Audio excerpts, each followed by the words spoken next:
This is the D6 generation with your hosts, Craig Gallant. If you're getting any compensation, it's not charity. Russ Wakeland. You put me on a boat with frickin' dragons attacking me and whatnot? Now we're talking. And Norbert Brunhuber in the third chair. Using British slang really makes me just sound like a wanker. With contributions from Total Fangirl. Vampires do not sparkle. And our loyal listeners. Are you crazy? That's like 400 hours of gamer nonsense. Welcome to another edition of Rapid Fire, the roundtable discussion of all things gaming, coming out to the speed of Usain Bolt, roaring down the track, leaving the rest of non-Jamaican humanity in his dust. What? This edition is brought to you by the Friends of Rocky, who want to say, enjoy the picks we're going to send you from Gen Con. It's going to be different without the presence of my mortal enemy. Get better soon. Tonight, panelists are Russ Clemens Wenzel Wakeland and international spy and man of mystery, Norbert Michael Bingham Brunhuber. Let's begin. Issue number 1. London is the capital city of England and the United Kingdom, the largest city in the UK, and by most measures, the largest urban zone in the European Union. Straddling the River Thames, London is about 2 millennia old, its history going back to its founding by the Romans who named it Londinium. Today it is a thriving metropolis, home to countless museums, monuments, and gaming clubs. Question. According to Geoffrey of Monmouth, and thus from him countless other fantastical sources, from what ancient city did Brutus, the legendary founder of London, emerge? Cluvius Rufus Russ. I'm going to go with Rome, just a wild guess. Attius Navius Norbert. Venice. It was a trick question, which makes you both wrong. The answer is Troy. Oh. It's Troy. Everybody thinks these guys survived Troy and went on to... Anyway, issue number 2. As London's gaming scene is becoming known for its focus on less painting and more competition in some venues, it is fitting that London this year is the host of the 30th Summer Olympic Games, a major international event featuring summer sports in which thousands of athletes participate in a variety of competitions. The Olympic Games are considered to be the world's foremost sports competition for more than 200 nations. Question. In the over 100 years of history of the modern Olympic Games, how many years have been canceled due to world wars? Jacob Wookie Wakeland. 1. David Baudia Brunhuber. 3. The answer is 3. Ooh. 3, which makes Norbert, the international man of mystery, correct, and Russ wrong.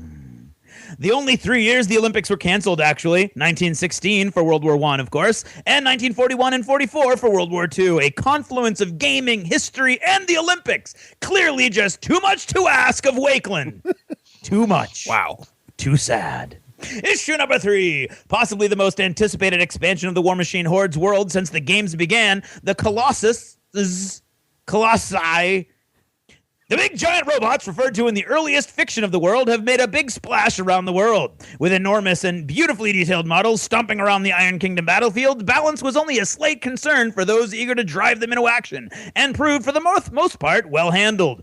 Question. The original Colossus, the statue of the Titan Helios that straddled one of the harbors of ancient Rhodes, was constructed to commemorate a great victory of the island state of Cyprus against the island state of Cyprus and stood for over 50 years. Of the following, what was the cause of the great 100-foot statue's demise? A. Turkish aggression. B. A tidal wave caused by the destruction of Santorini. C, an earthquake, or D, Cyprian aggression. Leonidas of Rhodes Russ. I'm going to go with earthquake. Nearchus Norbert. Earthquake. It is, of course, earthquake. The giant statue collapsed due to an earthquake. It was then left to lie on the ground for 800 years until Turkish forces captured the island and, according to most Greek sources, melted down the statue to cast cannons for their continued conquest of the region. Issue number 4. A helicopter is a type of rotorcraft in which lift and thrust are supplied by engine-driven propellers. This allows the helicopter to take off and land vertically, to hover, and to fly forward, backward, and laterally. These attributes allow helicopters to be used in congested or isolated areas where fixed-wing aircraft would usually not be able to take off or land. The capability to efficiently hover for extended periods of time allows a helicopter to accomplish tasks that fixed-wing aircraft and other forms of vertical takeoff and landing aircraft cannot perform. Question. In what year of the 20th century did the Cornu helicopter, reaching the heady altitude of 1 foot for 20 seconds, achieve the distinction of first free and untethered flight of a rotorcraft? Greenhouse Window Wakeland. Oh, geez. I'm going to go with 53. 53. Tailboom Brunhuber. 42. 42. Well, there were only 100 years to choose from, guys. 1906. Wow. In 1906 did French inventor Paul Cornu take off, eventually reaching the unbelievable height of 6 feet.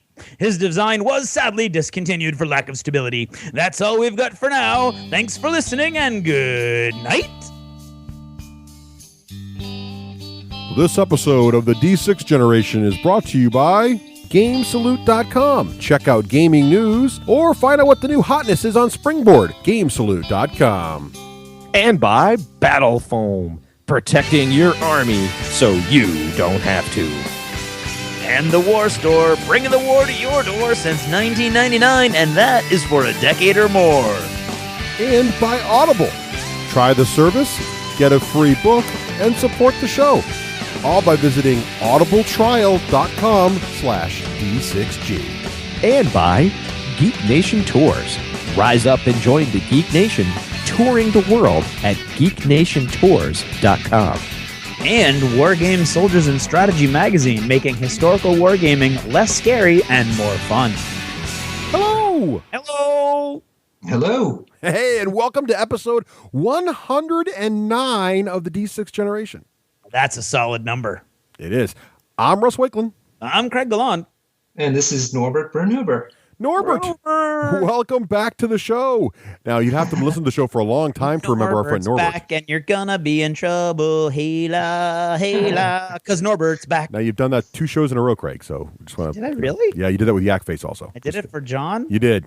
Oh, wow. I sorry. gotta get some material. Norbert, welcome back to the show. Of course, Norbert is a member of was a member, I guess, sadly, of the New Jersey SOBs. Right. Famed and infamous press ganger and Warmachine player on the Eastern Seaboard, terrorizing his opponents on the entire Eastern Seaboard of the United States. But now, everybody but us. except for me. But Well, now, that didn't take very long to come up, did it? but now, Norbert, where are you now? I'm in London, England. Right, and you're not just visiting; you're like God living there save and the whatnot. Queen Right? and her parachuting. Hey, did they teach you that? Did they teach you like common things to do around the Queen should you bump into her while you're in London? Should you bump into her? No, what I did do is I'm sort of in an advertising related business, and so I had to take all this ethics courses in my new job and stuff. And one of them was whether you could use the personages of the royal family in your advertising stuff. And it was like all these certain rules, mainly no. Yeah, it was like it actually was a section on it, and I was like, wow. Wow. There you go. That's kind of funny. That's a little different from America. Yeah. Well, it is a monarchy. They do get to make the rules, don't they? They do. So on today's show, we thought we would leverage Norbert's, esteemed knowledge. So how long have you been over there, Norbert, now for? I moved over officially in the middle of March. Right. So it's been, Plenty of time to absorb an entire culture. Right. I mean, is there anything you don't know about British culture at this stage? You got to be pretty much an expert. I should say so. Right. So now that you're an expert. The spotted dick. What? Okay.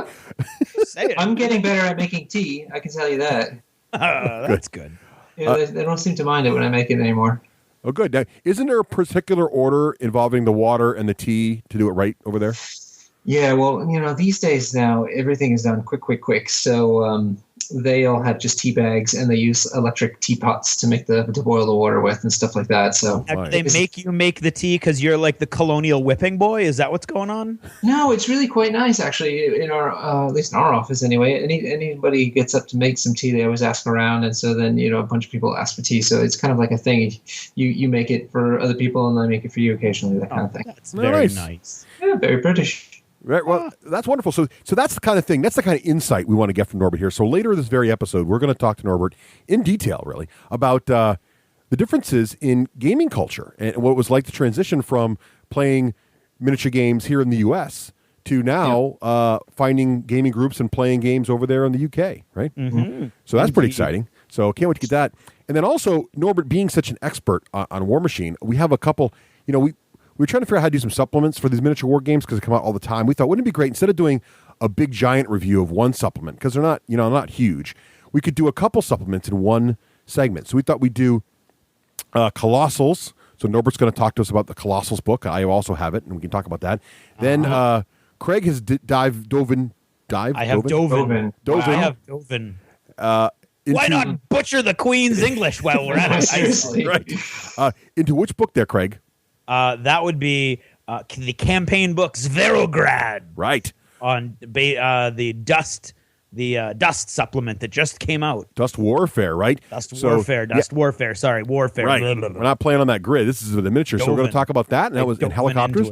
And then also, War Room literally just came out. The new now, what is War Room? Because I have no idea. So War Room is the new iOS and Android application published by Privateer Press. That is a gaming aid for Warmachine and Hordes. And so we will talk about it. It's getting a lot of play on the internet right now, both good and bad. It does some things great. It does some things not so well. We're going to talk about that later in the show as well and get into that also. Gotcha. But before we get into all that stuff, we gotta go through the rigmarole. Nuts and bolts, man. The nuts and bolts. Exactly. First of all, we just had our big contest prizes there. We gave away a copy of Leviathans as well as Balance of Power. Yes. So we're taking a break. And by the way, Norbert, according to the book, Balance of Power has everything in the box you need to conquer Europe. So, if you start having trouble over there, just grab a copy. You'll be good to go. Here, I thought I just needed a good mover. And really, I needed a box of the Leviathan. Damn it. That's all you need. There you go. Right, so we'll have a new contest soon once post-Gen Con occurs. Right now we're in kind of Gen Con prep mode, big doings. More, but we're going to miss you not having a Gen Con this year. I know, it's the first one I'm going to miss in a long time. I know, it's going to be sad. But so that's coming up. I have to go back to my tweets when I was tweeting about going to Salute and listening to you lament not being at Salute. The Salute's pretty cool. I was definitely having a little bit of a jealousy. Con envy.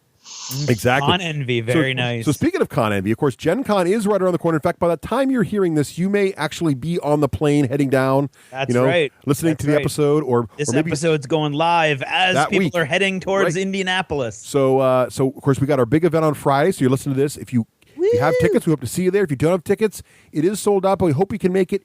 Just swing by. Maybe someone will no-show. You can squeeze you in. It's Friday for an hour and a half from noon to 1:30. And we're going to have some play-by-mob. We're going to do achievements in gaming live. We're going to do rapid fire live. It's going to be good fun. Yeah. Which of the crews going this time? Craig, Nicole, and I will be there, as well as a bunch of our local friends and some other faces to surprise you as well. That's right. That's right. Yeah. And we're going to try another flash mob game, but hopefully much more successful than the last time we did it. Yeah. Yes. Hopefully. So that's going to be Saturday night. So those of you who are going to Gen Con, keep your late Saturday night open. Late Saturday night. Watch the tweets. We're going to try to do a little bit of massive werewolf, right? That'll be fun. Yeah. That'll be awesome. Ooh, fun. So that'll be a good time. So that if you can't make the thing on Friday for whatever reason, maybe we can see you there on Saturday night. That's right. And I'd like to just take a really quick moment to thank all the folks who have been sending in their emails about the Jever Notice. It's been absolutely overwhelming. And lots of really, really, really good feedback and very, very supportive comments about not just Jever Notice, but the show in general. And they've mentioned specifically in what's in the news. And Dan gets a lot of mentions and Owen gets a lot of love. And literally, I have spent over 3 hours reading and responding to every email that's come in. It's been by far the most email I've ever gotten from a single event on the show. So thank you very much for all of you, and keep them coming. Achievement for the listeners for supporting Craig. That's really been cool. I've been kind of seeing them because they all come into our main inbox, and it's been really very heartwarming to see all that. So thank you very much, everyone. Very nice. Now, speaking of folks who support the show, we also have the Lost Chapters. Great way to subscribe to the show, listen to our extra bonus content as well. Of course, has helped us out, keeping the show growing. And we just recorded the latest one, book 38. Norbert, you were involved in that. What was 38 about? Do you remember? Yes, 38 was about what gets us attracted to a game and what kind of keeps us attracted to that game over time. Right, because miniature war games, it's kind of a long commitment, usually, although some of us flop around a little more than others. And so we thought it'd be fun to chat about what do companies do to keep us excited, and what do we like to see companies do to keep us excited, but also what does it take for a new miniature game coming on the block to get us to go, wait a minute, that looks like it might be worth checking out, right? Yeah. It's the place right now where you can get the most feedback from Russ and I about the new hotness drop zone commander. It happens. We did talk about that a little bit, didn't we? Talked about it quite a bit. Yeah, it's a little. We'll talk about that more in a little bit too, probably. Okay. Sure. Also, so make sure you check out the best way to listen to Lost Chapters and the show in general. Check out our free iOS and Android apps. Head on over to iTunes or the Google Play, the Amazon store, and you can get those. Check them out. They are free, and it's a great way to subscribe to the Lost Chapters as well. Yeah, that was a really good episode because I think it's got to be one of the hardest things for new miniature games to do is kind of break through what the prevailing game is at your shop or whatever. So, interesting conversation. I really enjoyed it. Well, thank you for joining us. We appreciate it. So check that out. Now, Craig, what's it time for now? It's probably time for Achievements in Gaming. Indeed it is. And Achievements in Gaming is brought to us by Unit Forward. Check out unitforward.com for Dust Warfare news, strategy, and information. All right, so let's see. What have we been playing? Norbert, why don't you start off? Guests first. What have you been playing lately? I've been playing a lot of Warmachine. Of course you have. No. Nothing's wrong with that. I know Craig's in shock over there. It's all right. Yep. So ever since I've been here in London, I've been trying to kind of establish myself, and we talked a little bit about this before. But it's having gaming as your as a way to make friends and finally have a new social circle. It's been so great, and so I've just been going around to either play in tournaments or help organize tournaments. So that's what it's been all about. I been playing for the last couple of weeks some practice games at my club. And Warmachine, and then the really big thing was last Sunday we had a 5-round one-day steamroller tournament. Ooh, nice! Yeah. So in the end, I think it was like 27 players. Maximum of 32 were going to come, but 27 came in the end, which is a really big deal in the UK. We'll talk about this more later, but having that many rounds all in just one day is just not well known here. There's no time for tea. That's the problem, right? More or less. Yeah, right. Geez. You jest, but that's more or less what we're talking about. So it was kind of a big deal to be part of that, and I was really excited to be there. That was it for my gaming. Oh, and I should say, because I'm such an organizer, I'm going to actually lump this into gaming. But I've been running a lot of events here in the UK, and my latest adventure in terms of preparing and becoming the head judge for an event is something called the Benelux Masters. Ooh. Yeah. So basically in the Benelux region, which is, of course, Belgium, Netherlands, and Luxembourg, they've been holding for the last 3 years a Masters format, which is a pretty high level of Warmachine type format. And so they've asked me to come down there and help them organize this year. So we're looking to get like 72 players. A lot of them come from Germany too. So I'm really excited about that because I'll be able to run another high level event, but also get to meet all kinds of new gamers from entirely different countries. That is awesome. And Norbert, you are quite the mover and the shaker. Not only have you just bopped over to another country on another continent, and for most folks, it would be enough work just to get settled in and join the existing groups. Look at you running stuff. Yeah. Oh, I know. Holy mackerel, man. It's very impressive. Nice. I have to say the UK has been really welcoming, very open armed about stuff. I feel like it's a way I was able to contribute right away to my new host country by running these kind of events for the locals here. So I feel very fortunate about that and very grateful to everybody for letting me do that. Right. You should get a gold medal in UK immigration. Is that an event? It should be. Craig, what have you been playing? Yes. Well, let's see. My Descent 2 has been languishing in its box, and I bring it every week, and every week something happens, and I don't get to play it. But someday I will. Last week, what happened was a huge game of Dust. Well, huge meaning like big. Anyway. Dust, I played versus Jeremy, the Sherpa, and his SSU, his Sino-Soviet Union, Sino-Soviet Union. Helicopters and waves of men, and it was craziness. It was awesome, and I eked it out, and I think I eked it out because I cheated, but we'll talk about that when we talk about the campaign book. I like it. Okay, good. I played a game of Mage Wars. We did. Actually, with the guys that actually designed the game, which was awesome. They flew up and... They did. Now, we should say something about Mage Wars. So Mage Wars is this new hotness, right? Or theoretical hotness, because it's going to be launching at Gen Con, right? Right. Only 200 copies. So if you want it, you got to get there early. So if you listen on the plane, now we're not just saying this because they flew all the way up to New Hampshire just to show us the game and bought us dinner and bought Craig a margarita. They were gonna buy us both margaritas, but somebody copped out. Yeah, but this is just the interest of full disclosure, because according to the FCC, we have to tell you this. Yeah. But yeah, we don't want the Congress coming. In addition to them, bribing Craig and I with free food and beverages, it is actually a really, really interesting game, and I cannot imagine. Beautiful game. First of all, the artwork in this game easily rivals the best Magic has. Easily, I wouldn't be surprised if many of the artists have helped. Also, it looks fantastic. It looks fantastic on the table. It is a card combat game, but you're playing in zones, so it's not quite like Summoner Wars. It's a lot more advanced than that. Advanced is the wrong word. It's just different. Complex. Summoner Wars, yeah, it's complex. But really interesting game. This game is going to be huge. If you're on the plane now, flying to Gen Con, wanting to know which booth to hit first, if you're even remotely interested in this game, they're not going to have many. They're going to be doling them out each day. Definitely check out the Mage Wars booth. This game is going to be huge. We're definitely going to review it in the future. It's going to be a big one.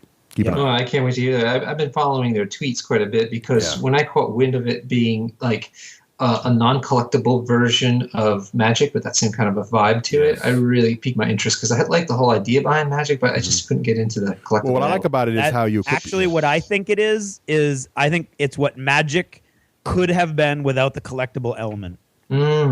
Because you get all the cards ahead of time, and what you do, you basically, just like when you build an army for a miniatures game, you build this whole spell book out of your cards. Right. And so you go in ahead of, so be very careful with a demo, because in a demo it's not really going to show you the game at its best, because you're going to be a novice by the nature of a demo. You're not going to really know the combos because you didn't make the spell book. The demo spell books are very basic, which is awesome. But when if this is the kind of game you like, you're going to pour over it. You're going to put together that spell book, and it's going to do all these combos, in my opinion, in a much more narrative way than any Magic game I've ever watched, because I've never played Magic because it never interested me. I wouldn't sit down to play it. Whereas this, I just played last night and really, really enjoyed myself. And I'm not saying that just because I got Russ, 1 hit point away from death. Right. But and you had the margarita. And I had the margarita. That's the only reason I won, I think. Now, that's what I was blaming. I don't think we're being clear about this either, because one thing that makes the game really interesting is, as Craig mentioned, you build the spell book. So the game actually comes with these 2 little booklets, and they slide the cards into them. They're like photo albums. But when you're playing the game, it's not like you draw a hand of cards and you're working with a hand. No. The cards you've used to build your quote-unquote deck, which is now your spellbook, you actually page through the spellbook and pick the cards out you want to use. So there's no random element. You have access to all your powers every turn. You know everything that's happening every turn, so there is no randomness. It's all strategy. The only random is when you actually attack. There's dice rolls involved, like there is in miniature games. But it's really interesting. It's a really unique feeling. It feels very like D&D, where the casters memorizing their spells, and once you use them, they go away. Really interesting implementation. Very, very unique game. The math involved here, the game balance is fantastic. I played the Beastmaster, and I'm like summoning. I'm like right out of the movie. I got the Panther going. I got the little ferret there. I got the. Oh, it's awesome. I played a wizard. I was just zorching him with lightning bolts all game long. Really, really slick. So we don't want to oversell it, but it was fun. We may have oversold it. It's been in development forever too. It has been. You can tell for like 2 years. Very refined. Rulebook looks fantastic. Great artwork. It's just really nice. And so after we played that, we all ended up playing, and Dan played as well. Yep. And after that, we all played a game of Lords of Waterdeep, which of course is an awesome game. That was a blast.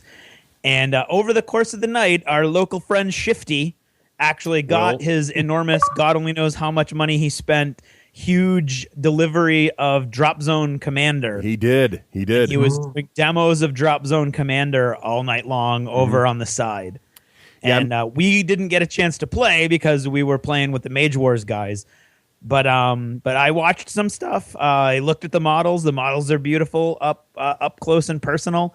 An interesting thing was that almost everybody thought at that basic starter army level that the game was there's not a lot of innovation to it, but it was basic and they kind of got to grips with it. I heard a lot of people saying it's kind of like taking one tactical squad in 40K versus another tactical squad, and that was it. So there wasn't a lot of flavor involved, but everybody looked like they were having a good time, and they all agreed that the game was going to scale to a much higher level. So I can't wait to try that out, especially with slightly more complicated stuff than they had going last night. The models are definitely off the hook. They're crazy good. They're beautiful. Yeah. You got to be careful putting them together, though. Yeah. It's not a beginner. Well, the tank, all of the tanks that we saw actually are 2-piece. So, and they you glue them together along the center line of the tank, so that there is no flat surface. Like most resin, there's a flat surface with no details, usually on the bottom, of course. In these tanks, there is no flat surface on the bottom. There's detail all the way around, because the flat surfaces, you get the tanks in 2 halves and you glue them together. But if you glue them together and you're not careful, then it's very clear that they're offset, that they're not quite meeting. So you've got to be careful when you put your stuff together. Is all. Yeah, it's nice looking though. So that's the games for me. Russ, how about you? Well, let's see. I played Mage Wars, which we talked about already. Played Lords of Waterdeep with the visiting folks from Mage Wars, as well as Dan and Craig, and that was good fun. That game's always a winner. It just keeps getting better and better. With the D&D pools too. To get those D&D pools, they really kick the game up a notch. Just saying. Oh yeah, we used my set last night. Just head over to Board Game Geek and search D&D pools. You'll find the little individuals selling them over there. Also got to play some Warmachine, Norbert. 35-point game. I got to. Now I've seen Patrick around the store before. Never had the pleasure of playing a game with him before. Really, really nice guy. Had a great game of Warmachine with him, and we were trying out. The whole goal was, I haven't played in a while, I wanted to play, but also to try out War Room. So I loaded up War Room on my iPad, and we played the game, and I'll talk more about the War Room part later, but I had a good fun. And Norbert, you'll like my list. This is I just grabbed a bunch of different stuff to try to different areas of War Room people were talking about that were challenging to use. So it was 35 points. I had a Thunderhead, and I had an Ironclad, and that was all my jacks. And then I had Peace Striker from Prime, and then I had the Storm Knights, the horse, the Cav, and then I have Lattimore there with them. And I had the gun mages with the officer, and that was it. That's my whole army. And it was the one where you got to get near the center of the table. So he had cricks, which is just like this wave of dudes. Oh, boy. I did pretty well, too. I was actually holding my own until I remembered that halfway through the game that both Patrick and I had forgotten and remembered that you have to have a command statistic to hold the center, and I was holding the center with my Ironclad. So I technically lost a turn or two before. But otherwise I was good. I was actually doing pretty well, killing lots of dudes. But so more about War Room later, but it actually helped the game out quite a bit. We'll talk about that later. Let's see. Also, what else did I do? Oh, played King of Tokyo twice. Now, King of Tokyo, are you familiar with this game, Norbert? Have you tried this out before? No. All right, it's sort of this cardboard, very artsy, colorful. Basically, you're each playing a kaiju monster, right? A flavor of Godzilla or a bunny rabbit driving a giant robot, that kind of stuff. And very simple components. You got these little cardboard cutout monsters in little plastic stands, and you got to put them in the center of the table. There's a little square in the middle that you're in Tokyo. You're in Tokyo, you're out of the Tokyo. And there's a bunch of cool looking dice you roll and basically press your luck trying to damage the guy in Tokyo to kick him out. Very simple game, but actually surprisingly fun, kind of like zombie dice or Martian dice, kind of that kind of level of fun silliness. So definitely would take a look at King of Tokyo. I know it's got a lot of people like it a lot. I also played Dust Warfare myself with Ryan. I eked out a win by focusing on victory condition, even though I was getting my butt handed to me. Yes. And I did start up a Descent campaign. We've gotten 6 quests under our belt, 6 sections of quests. That's 3 actual. So we're about to go into the interlude, which is the middle of the campaign. So definitely plays a lot faster. Loving the campaign. One of my favorite parts, and one of the things when we talked about the preview of Descent, we didn't really get into some of the nuances. One of the things I really like about it is how much more storytelling there is involving the Overlord. So in the original Descent, there were these relic cards, right? And relics were super unique items that guys could find in the dungeon. And it was always the hero's tool. But now what happened is there was a mission. I actually finally won one of the end scenarios as the Overlord. And it happened to be when a relic was awarded. And this happened to be this black shield. Well, the relic card is double-sided. If the heroes had won that one, we would have used the hero side, and the heroes would be able to equip it as a really powerful, awesome shield. But since the Overlord won, I got to keep the relic. We flip it over, and now it becomes a piece of equipment for a lieutenant. And now for the rest of the campaign, I can equip that to lieutenants. So it's really, really cool. So now you're telling the story about who's got what, where does it go. Really nice. I'm really liking Descent 2. Everything you did to it, I think it's just fantastic. So really like that one. So that's what I've been playing. Let's see. Oh, what about modeling? Norbert? Modeling, yes. I've been getting my table together. It took me a while to actually get my hobby table together when I moved over. I saw pictures. It looks very nice. Yeah, thanks. Yeah, it's kind of cool. I'm really happy with it actually now.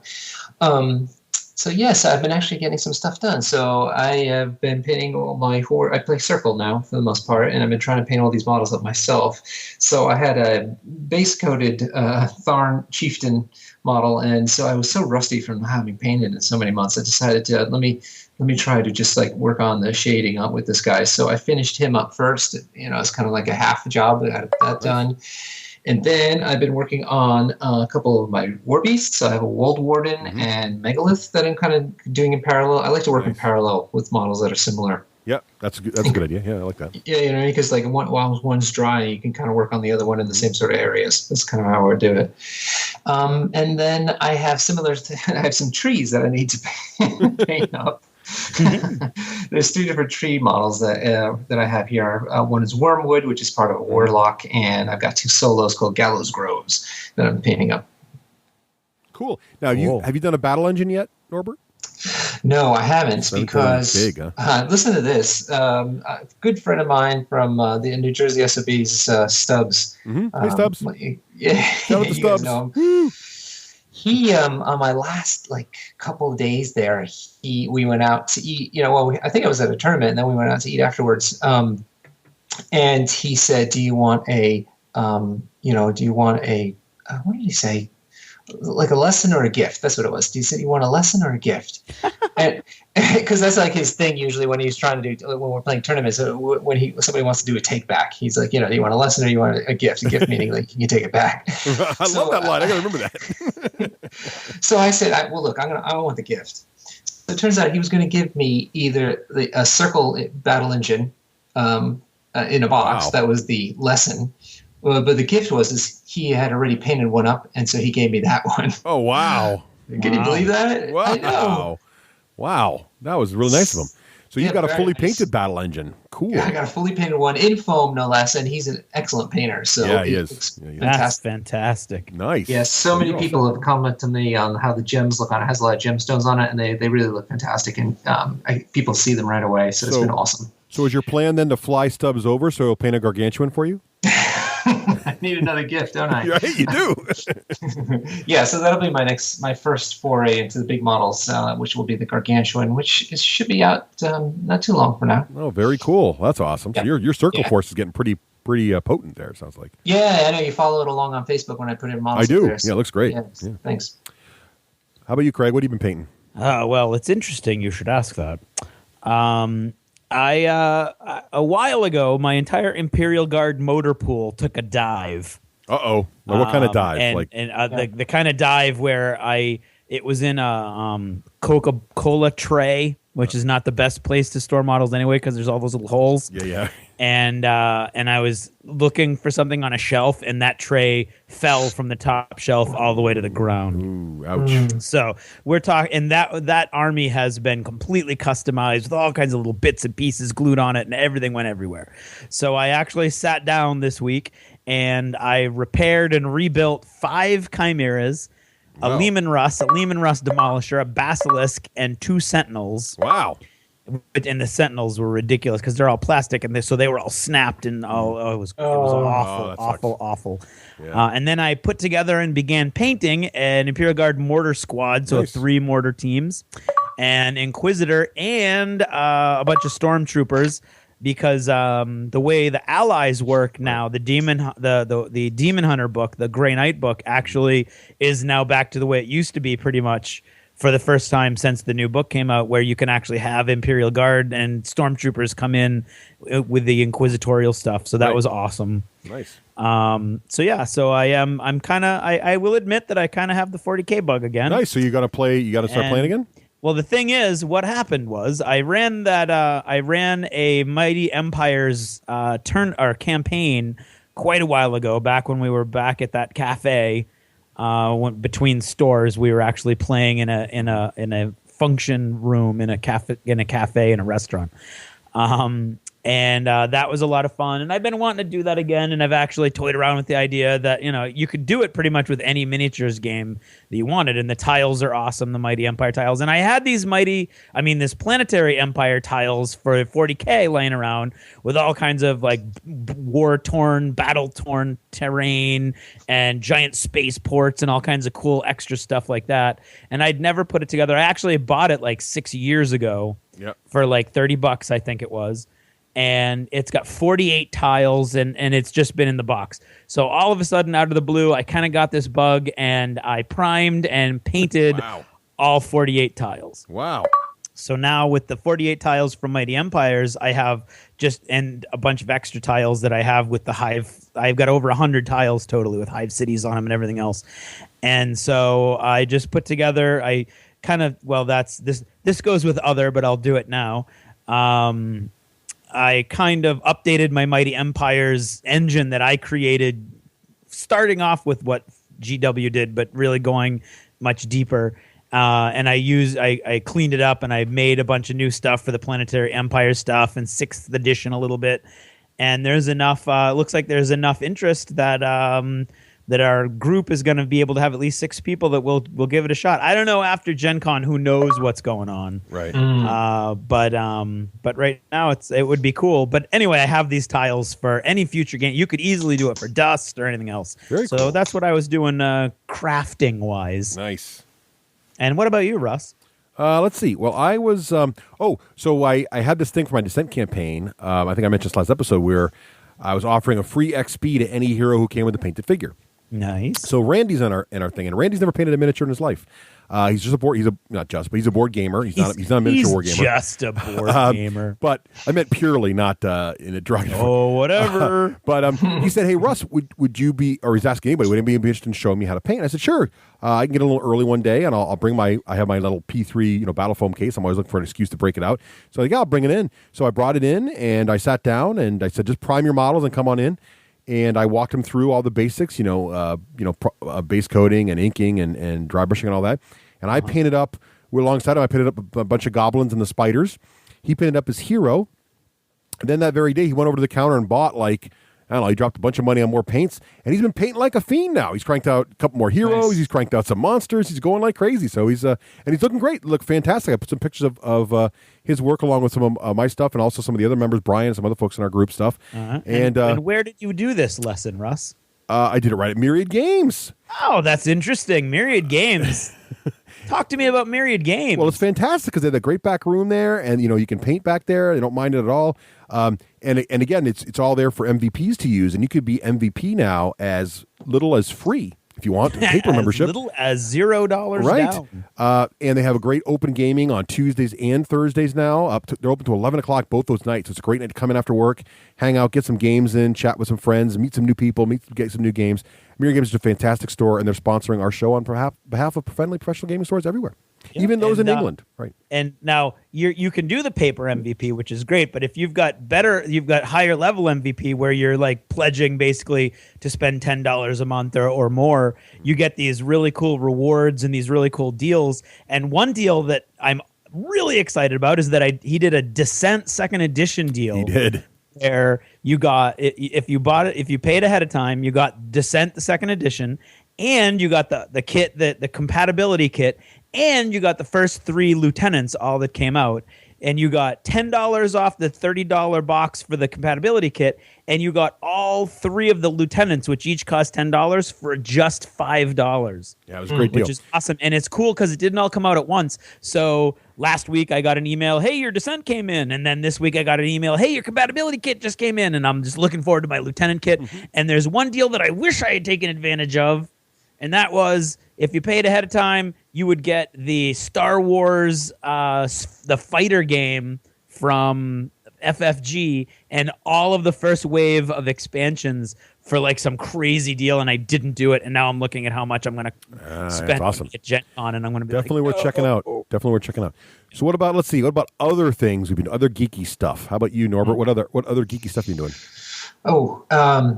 Big deal for me was, of course, and we'll talk about this later, is got to read all the fluff in the new Colossal expansion. Oh, nice. Yeah, there's lots in there.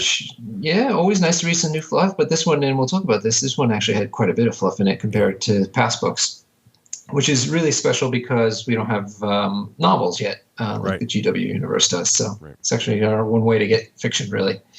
And then the other big thing is that we went to see, with a buddy of mine, I went over to see The Dark Knight Rises in IMAX. Nice. The Dark Knight Rises? Is that like a comic version? Or? Did I come out wrong? Dark Knight Rises. That's just my British accent now. Right. So what'd you think of Batman? Did you like it? Ooh. Doesn't sound like a ringing endorsement. No, it wasn't. I am a big Batman fan, so I mean, don't get me wrong. I'm huge when I was growing up, reading all the comic books and things in college and what have you. But I thought this one just was kind of flat the whole time. Well, Norbert. Yeah. Sometimes tone's hard to detect, and it was pretty good over here, but maybe it lost something in translation. That's what it was. So yeah, no, I was looking forward to it. I mean, that's why I shelled out the money to go see it in IMAX and everything. And I wasn't looking for another repeat of the prior movie naturally, but this one. Everything was in character. I mean, all the different characters were playing basically within the universe that you're accustomed to. So it wasn't like everything was being like not played the right way. I don't know. I thought it was kind of it was too many different elements trying to be told in the time that they had in that movie. Yeah, they get in trouble when they turn. I have to respectfully disagree. You like that? I know. A lot of people I too saw it, which is awesome because I don't get to see movies as nearly as often as I would like either. But I would say, honestly, it is barely eked out as my favorite Batman movie by The Dark Knight, the last one. But very, very close. I really enjoyed it. I loved the characters. I thought the action was fun. I thought they were really cool one-liners. It was everything I was looking for and more. So you're wrong, Norbert. You're wrong. You're wrong, Norbert. You're dead wrong. It was good, but not the best. I'm in the middle. It was all right. Yeah, well, No, I didn't hate it. Safe place to be. I'm in the middle too. I mean, I definitely enjoyed myself and everything. Don't get me wrong and everything, but it wasn't up to the hype I thought, and it certainly wasn't as close to the second one as Craig feels it is to me. It's okay. Fair. Yeah. Again, this is American, Norbert. You have the right to have your own. Oh, wait a minute. Well, I also thought they used IMAX a lot better in the second movie than they did in this third one. I didn't see it in IMAX. I did not see it in IMAX. I didn't either. So maybe that's part of the problem. Maybe it feels better when you don't pay that much money to see it. There's something to say there. I think there might be. Like, I dropped $15 for what now? So, what about you got any food machine action coming up, Norbert? I know you're always involved with that stuff. Yes, thanks for reminding me. Actually, that's going to start now. Usually just after Gen Con, everybody is distracted with Gen Con. As soon as Gen Con's over, I start to, in earnest, start planning out our big international now food charity drive. So we've been doing this now this will be, I think, year 8 already, that the Warmachine community has gone out, and we try to get different communities to run tournaments where they donate cans to kind of cheat. And the goal is to, because you're incentivized to cheat, you donate more cans. So we had a ton of cans donated last year. We had 6 different international events last year. So we're looking to improve that. And so I'm just going to get the rules ready and start getting the buzz going about it, and hopefully get another great year going. That'll be fantastic. So, and War Machine's a fantastic cause and always well supported by the War Machine community. So it's great to see. Yeah, and you guys too, always nice enough to mention it during the past shows. So I really appreciate that too. Yeah, very cool. No problem. Russ, how about you? What have you been doing? Well, so a couple big events. I'll say the biggest for a minute, but the semi-biggest event is I finally finished Mass Effect 3. Ooh. I've been playing this game now for almost feels like 6 months. It's probably been 4, but now this is the big thing about Mass Effect 3. Of course, is the ending was supposedly not great. Now, of course, me finishing it as late as I did, I, of course, have downloaded the free extended ending. So my first experience with the ending was the extended version. First of all, the overall ending was very, very much classic sci-fi where it gets sort of touchy-feely. But a lot of classic sci-fi does that. So, like 2001 and even, Battlestar Galactica, the recent version, all that stuff does that. And that didn't bother me at all. I do think, though, you can tell exactly where they added the extension onto it, and it definitely would have felt very abrupt if they had not had the extension. I did enjoy the they don't really dumb it down as much as they sort of explain out what happened to all the characters and things like that. And it's kind of cool. I played through 2 different of the ending arcs. I made 2 different decisions near the end just to see what it was like. And I like how very different sort of they walk you through it. And it is true, though, one of the things people complain about is like the very end of the game feels like it comes down to basically 3 decisions you can make that aren't necessarily really impacted by the rest of the first 3 games you played. In other words, it's just down to the last decision. And that's true, but the entire third game, though, building up to that moment and who's there to support you in the end and who's not and how you get to the end, it does felt very much to me like a closing. A lot of the major plot arcs were closed, and they closed in different ways depending on how you finished the earlier games. Certain characters made it to the end, certain didn't. So I really liked the whole series. I thought it felt really, really nice, and I felt very satisfied with the ending. So that's my opinion. Like, a lot of people kept emailing me about it, so I just felt I better talk about it. Well, hang on now. The important question is how did Nicole like it while she was watching you? Oh, Nicole liked the ending. Yeah, she actually did. Yeah, she thought it was cool too. So we were happy with it. We thought although the first ending I picked, she felt was too touchy-feely. So we went back and picked a slightly different ending, and she liked that one a lot better. It was a little bit darker, and she felt that the Sheridan I was playing, it better fit his there's sort of an ending where you can, well, I don't want to spoil it, but anyway, so I went with the slightly darker, not idealized ending for the final official ending for my character version of Shepard. So yeah, I really liked it though. She liked it too. She enjoyed the whole third Mass Effect. In fact, as we got near the end, she'd be like, play it tonight. We had to get through it. So once we got rolling, we got through it. Now, also, just while on the topic of Mass Effect, also my last Audible book I just finished was the Mass Effect book, the second one between Mass Effect 2 and 3. And I was really glad I listened to it because it did bring into a couple things. There's actually references in Mass Effect 3 that I got because I was reading the book at the same time. So I really enjoyed that. I really enjoyed that book. Not the world's best sci-fi book ever, but if you're into Mass Effect and like the universe, it's a little more of that for you. So that's good. I would definitely recommend it. I've been thinking about you guys before we got on the show here because I keep seeing in the tubes billboard ads for Audible. Oh, really? Things. See, yeah.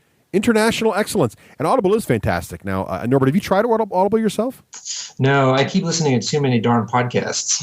Exactly. Well, I mix it up. I listen to a lot of podcasts, but then because I have a long commute, but then I'll listen to a book or something to sort of like, get relaxed and get sort of in the zone for that. But then you come back to podcasts again to get more current information. But it's fantastic. So Audible, if you want to learn more about Audible, Craig, what do you do for that? Well, you could go to our website, www.the d6generation.com, and look for the book. Is it books or is it the what are you looking for? There's a little Audible logo and ad right on the right hand side. Audible logo ad, yes. And you click on that, and it'll take you to all the information about Audible. Yep. And the deals, again, I got to say, first of all, you get a free book for nothing. So there's no loss there. And second of all, the membership for 30 days is worth probably all over again because of all the special sales and deals that they do. So just really, really cool. So before I let you go, Craig, I got to talk about the biggest event. So my oldest daughter now just turned 10, which, from a personal father point of view, I'm like, what the hell? How'd she get so old? But more importantly, so Norbert, you'll be interested in this. So she has been begging me now for, I don't know, at least 2 years to be able to go game with me and play the grown-up games. And she's talking about miniatures because she's seen me paint. She's seen me paint my stuff. She talks about the blue guys, which are my Signar. And I've been telling her, which felt like I had forever to worry about this, back when she was 6. When you're 10 or 11, then maybe I'll let you come once in a while to the game night, okay? And you can play these games. So she's 10 now. So what am I going to do? So for her birthday, I gave her a little card, and I explained to her that I would take her to Myriad Games, and I would let her pick out one of the faction starter boxes for Warmachine. Now, I chose Warmachine. I was trying to decide which game to choose, okay?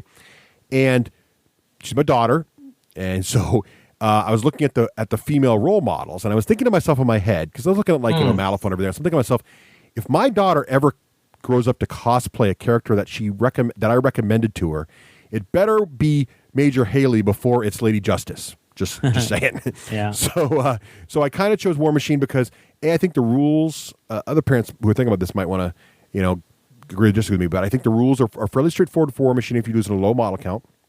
The imagery is very visual, but it's also not as dark as some of the other games. And again, the female characters are much more conservatively dressed, let's just say, than a lot of other miniature war games. So I thought all that together made a lot of sense. And I also like that the starter kits are plastic now. So I'm going to let her go, pick out her favorite faction, and I'm going to work with her, have a little daddy-daughter time to paint the models up, and then teach her the game at home a little bit. And if she really gets into it and likes it, then great. And I'll take her. I'm going to try to I've already sent an email to the guys and see if anybody's interested in maybe a different gaming night or once in a while getting together, bringing their kids in and maybe having a little parent kid, Warmachine time. So I'm going to try to see if I can get that going on. So it should be fun. What do you think she's anticipating on this big visit? Like, what's driving it? I think kids want to spend time with their parents. I think that's the key. And they get excited about whatever your parents do. And I think that's why so many kids are like their parents and get into the same interests. I mean, the reason there's like Olympian kids from Olympian parents is because their parents live that thing, and so that must be cool. So they do it too. So I think that's part of it. She can tell I'm very passionate about it. I like it a lot, and whenever whatever your parents are passionate about, usually you get interested in. So I think that's part of it. She also loves games. I mean, I've introduced her to a lot of games, up through Lords of Waterdeep and Battleship, the Galaxies, and those kind of games she really, really likes. She likes the dungeon crawling games, so she understands miniatures and tracking all that. So I think she'll be fine with it. And I've played actually some younger Warmachine players at ages 11 and 12 and 13, and they get the game. In fact, I've lost to a 13-year-old before. I think you were there, Norbert, when that happened, actually. So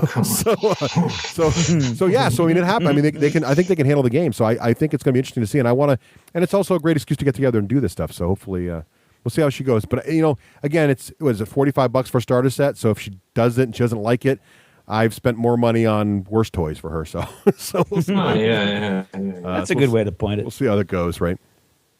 Do you think your audience remembers how long ago I was on the show last? Oh, yeah. Do you remember when you were on the show last, Norbert? I think it was like I was in your bonus episode because so it was like 1B or something like that, maybe 2B, something like that. Yep. Because you came to it was the tournament that you guys came to, the New England team tournament that me and my team won. Yep. And you recorded one of the kids who was there in the main show, and somehow my interview ended up in the the B-roll. So it was even back then, yeah.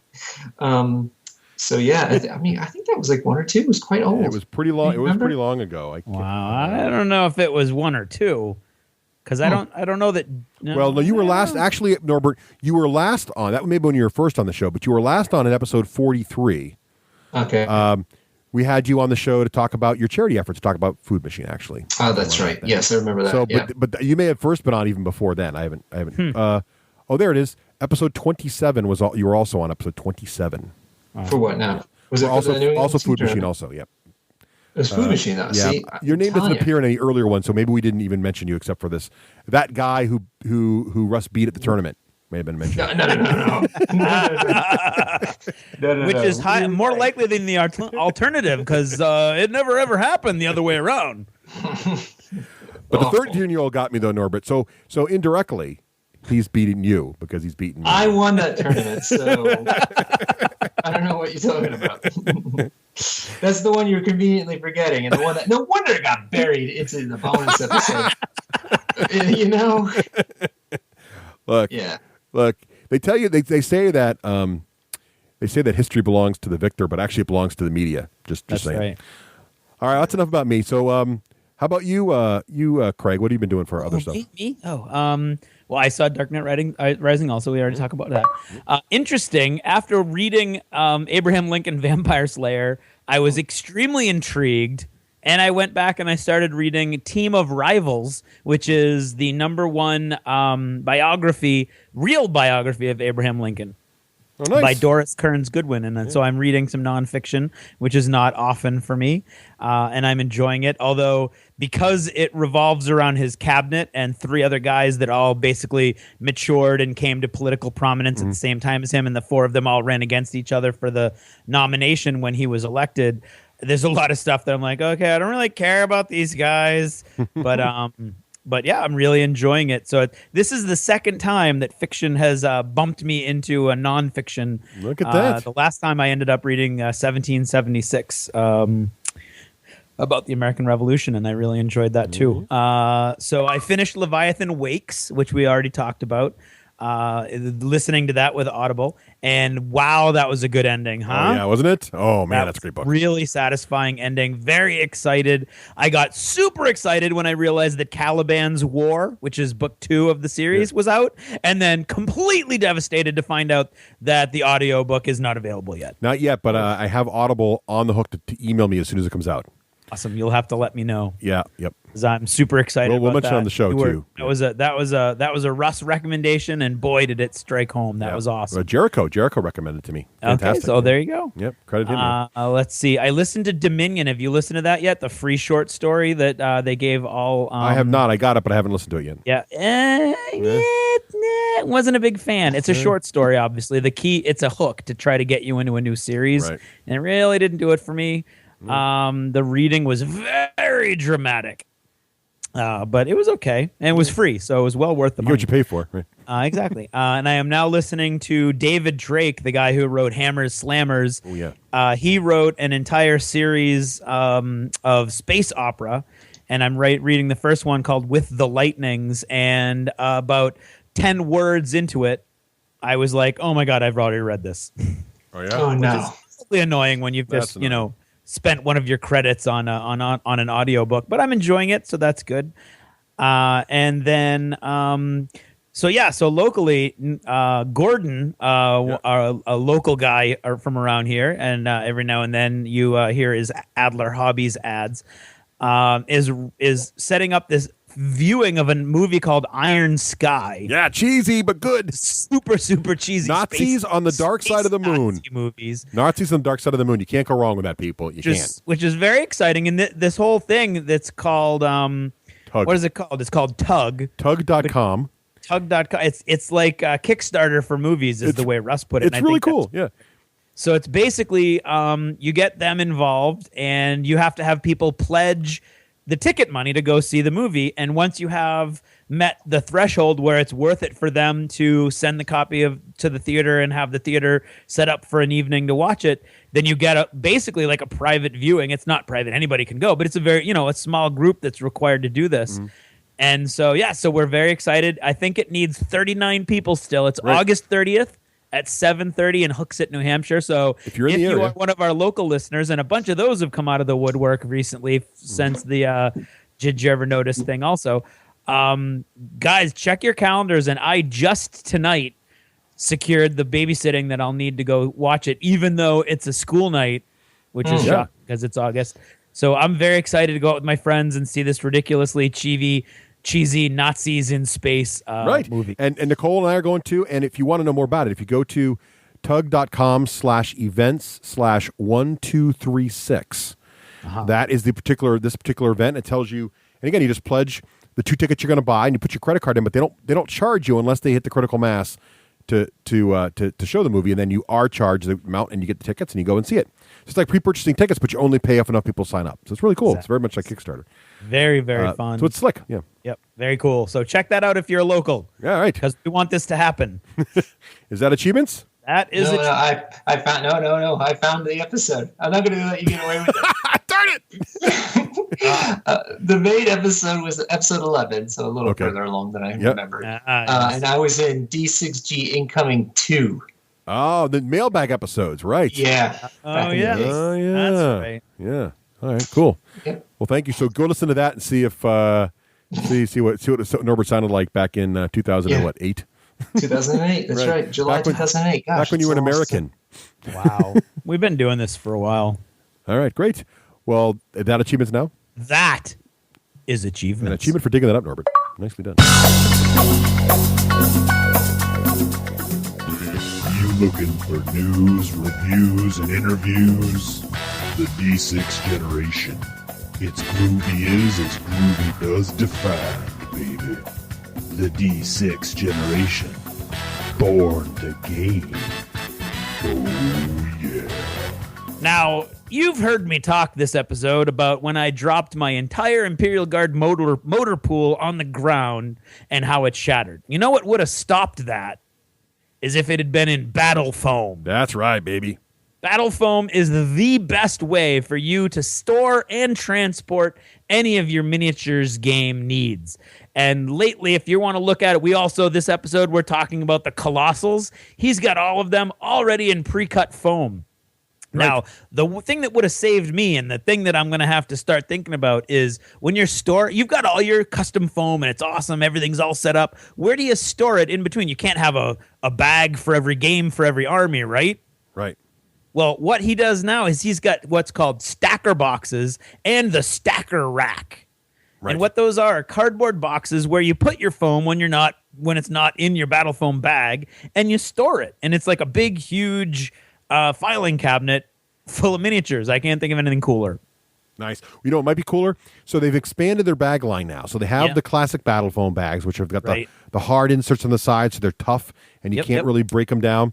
They've also introduced the soft-sided bags, the more affordable solution. Yep. But for those of you, is that the sword bags? But let's say you want the ultimate form of protection, the kind of protection that really only a company like Battle Foam can provide. You want to kick it up a notch. There's new videos just came out. They're not even on. These are so new. They're not even on the Battle Foam website yet. But if you go to YouTube and you search for Battle Foam black line cases, these are hard cases. You'll see a video of Romeo not only explaining how they work, but also tying them to the back of a pickup truck with miniatures inside and driving the truck down the road, the case bouncing behind it and opening it up and showing all the miniatures are fine. These cases are the kind of cases, they're so hard and so tough that you can check them actually inside the under part of the plane. They'll be fine. Your miniatures are protected. Super hard. You can stack them up. If you really want the ultimate way to protect your cases, you protect your miniatures, this is the way to go. So they got you covered all the way down the line. You want something light, easy, affordable? They got that. You want to go, I think that's a silver line, right? You got the middle, the classic Battle Foam. Or the sword bag. And then go up to the black line cases for the ultimate in miniature protection, the kind of thing that you could really club someone over the head with and still get away with your miniatures undamaged. That's the kind of equipment they're providing there, and Romeo does for it. So check out battlefoam.com for all the latest stuff. Really, there's no better way to carry your models. It just isn't. It's just that simple. Battlefoam.com. And now, what's in the news? With the shout-out, Happy Birthday, Grant! And to Graphilia's Airy Gamers, we are at Gen Con, baby! See you Saturday night. I plan to crush all who stand before me. I love that shout-out. Let's see, up first in the news today, Zombicide has hit the streets. Oh, yeah, baby, Zombicide's awesome. Easy, Wakeland. Oh, it's so cool. I got the Abomination pack. It's got 2 Abominations, a whole extra tray of zombies. Oh, God, it's so cool. Anyway, well, apparently Wakeland has received his copy of Zombicide, and Nicole has squirreled it away from him long enough to write up a little review over on TotalFangirl.com if you want to check that out. And I'm sure maybe some more talk about it later in this episode from her. And I'm sure the guys will be reviewing it at some point because they seem to really enjoy it. It's got zombies, and there's runners and fatties. Already calm down, Wakeland. Just let it go. In other news, let's see. War Room from Privateer Press is out for iOS and Android. The launch was somewhat less than perfect. However, those who've gotten the app working seem to be really enjoying it.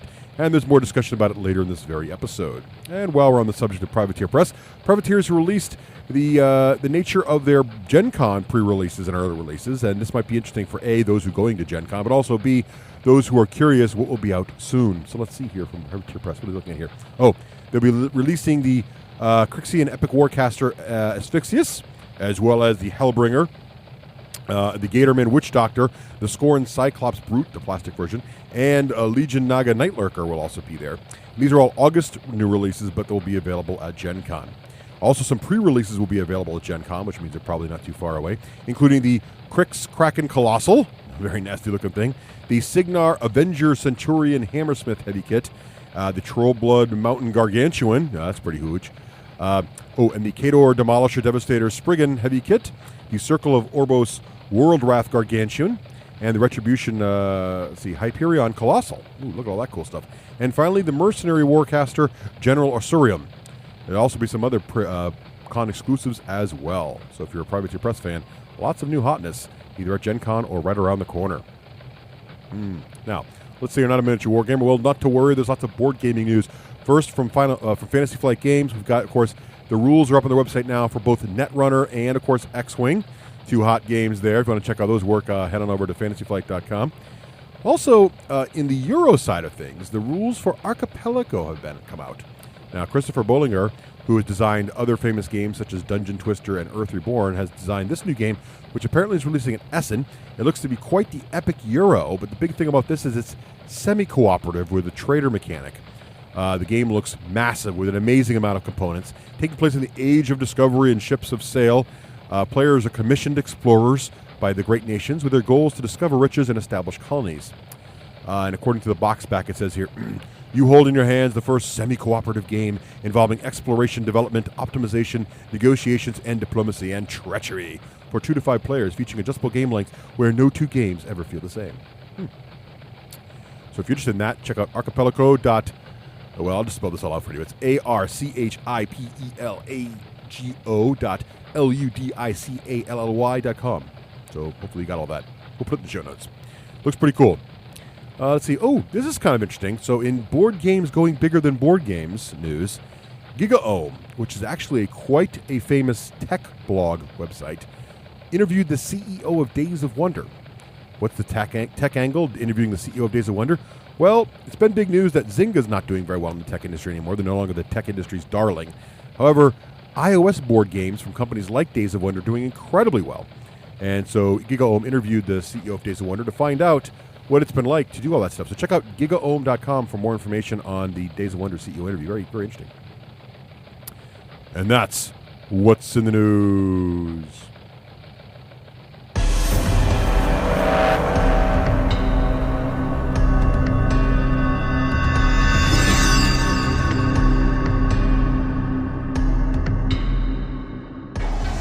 Looking for not too horrible insight and entertainment beyond the usual paltry 4-hour D6G shows? Well, there's only one place on the planet you can find it, and it's in the Lost Chapters. Go to the D6generation.com and begin your quest. Damn, farming games. Why did it have to be farming games?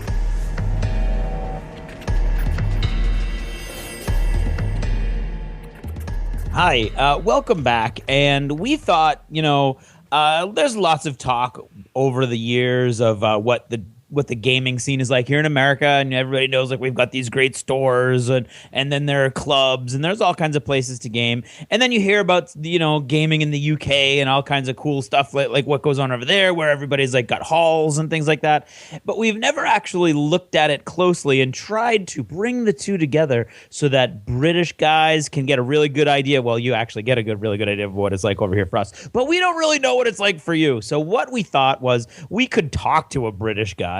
But you know what we would do? We decided we would infiltrate your country with an American. Right. And so that's what we did. We sent over a spy in the person of Norbert of Warmachine and Hordes fame. And he's defected.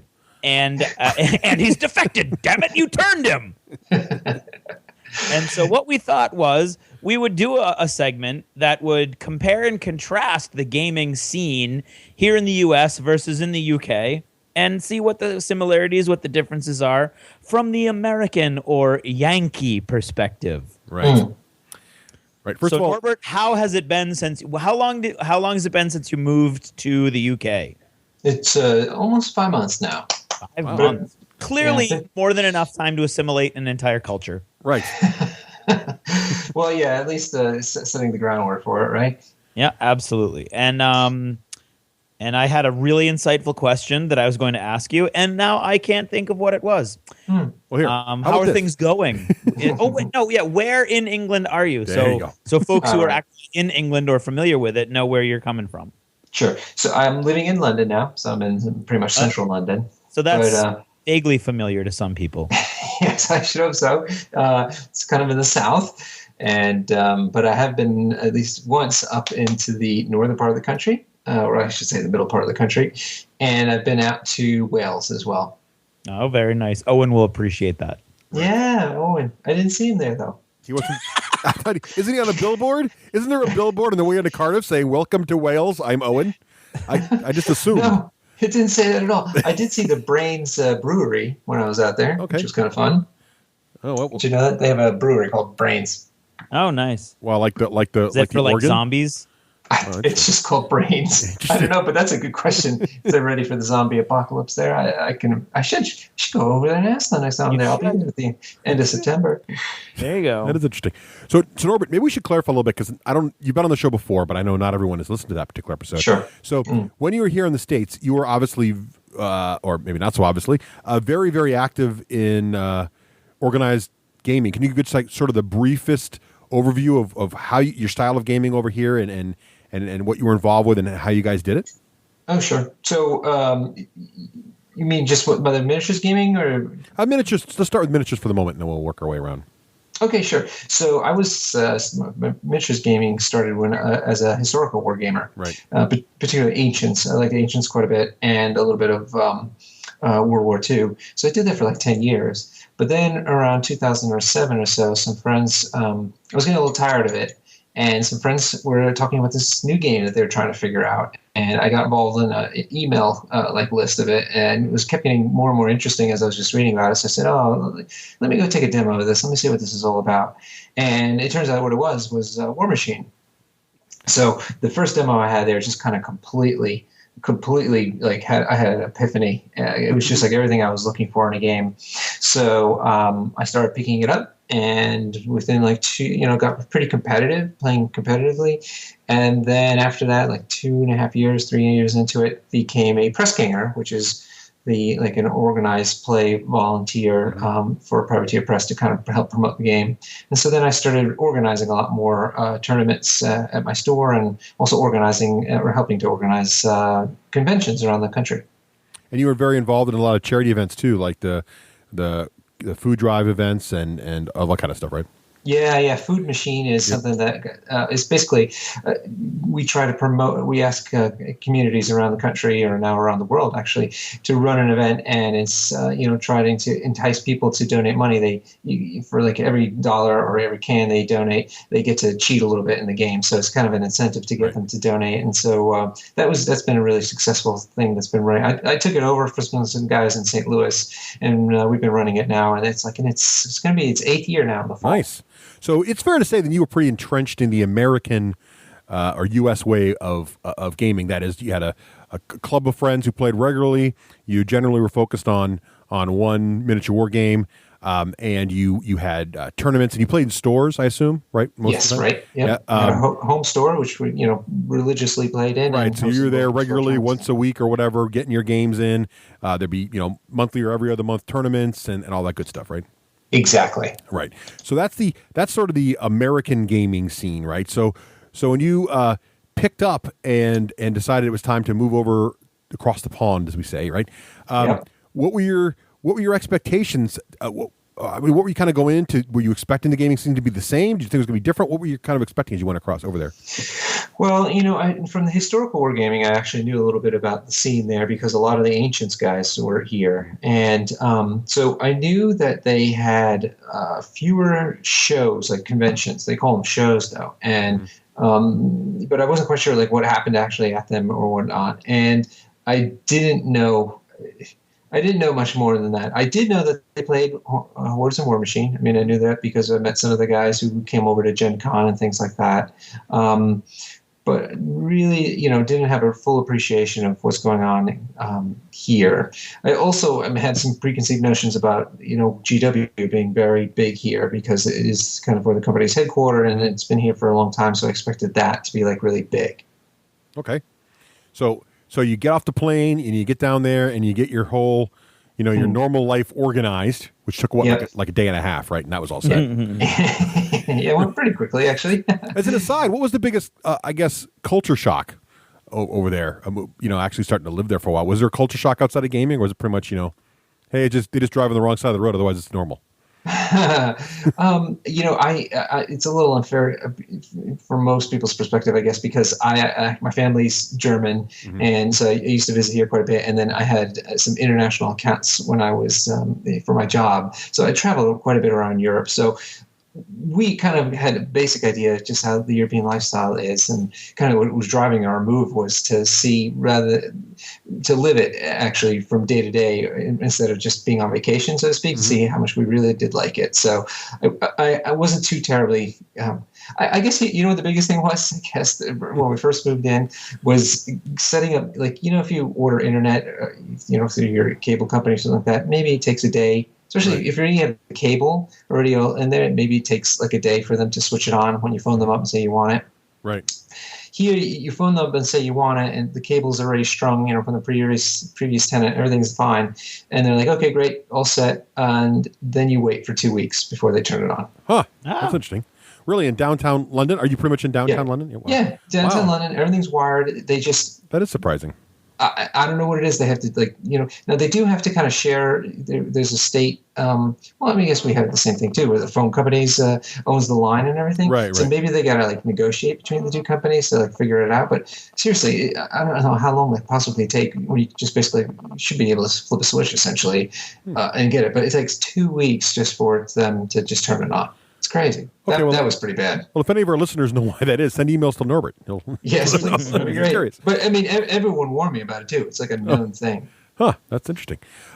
So you get past all those strange culture things like having to wait 2 weeks for internet. Although I have to say there are stories like that in America too of getting a house and they haven't got it ready. And then you decided to start out on your getting back into gaming, right? So how did that process begin? How did you find the club or find who to play, or was it just a local store on the corner? Here in America, if I moved to a new city, I'd be like, okay, I'm going to go to the store on the corner, see who's there to play with, and just jump on in. Yeah, so that is definitely not what you want to do in the UK because there simply aren't that many stores. Mm-hmm. I think there are quite a few GW focus stores still, which we don't have that many of in the States anymore, but here they're still pretty frequent. But in terms of independent game stores, there's even fewer of those. And even though those are like the bedrock of, I think in the States, how the gaming scene is here, that is not the way to go. Instead, everything is organized into gaming clubs. So essentially semi-private clubs.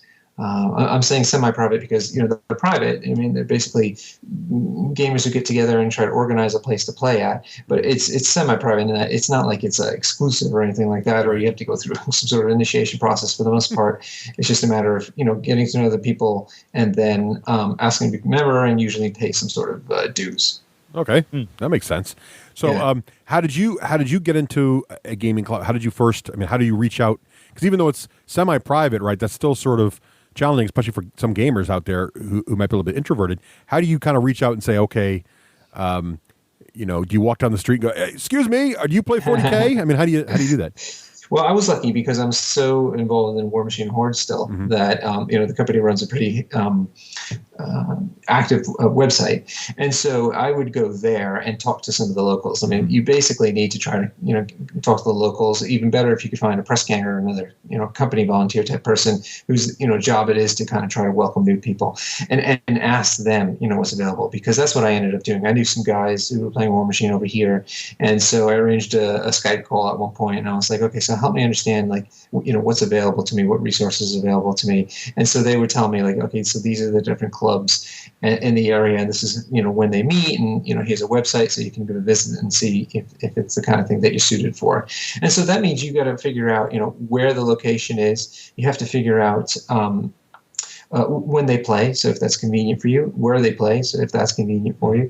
And then also because they're clubs and they're generally smaller, they may not actually be playing a lot of the games that you're interested in. So some of them may have a more historical bias to them. Some of them may be more mixed. Some of them, like the ones I was interested in, are more heavily invested in Warmachine and Hordes. Mm-hmm.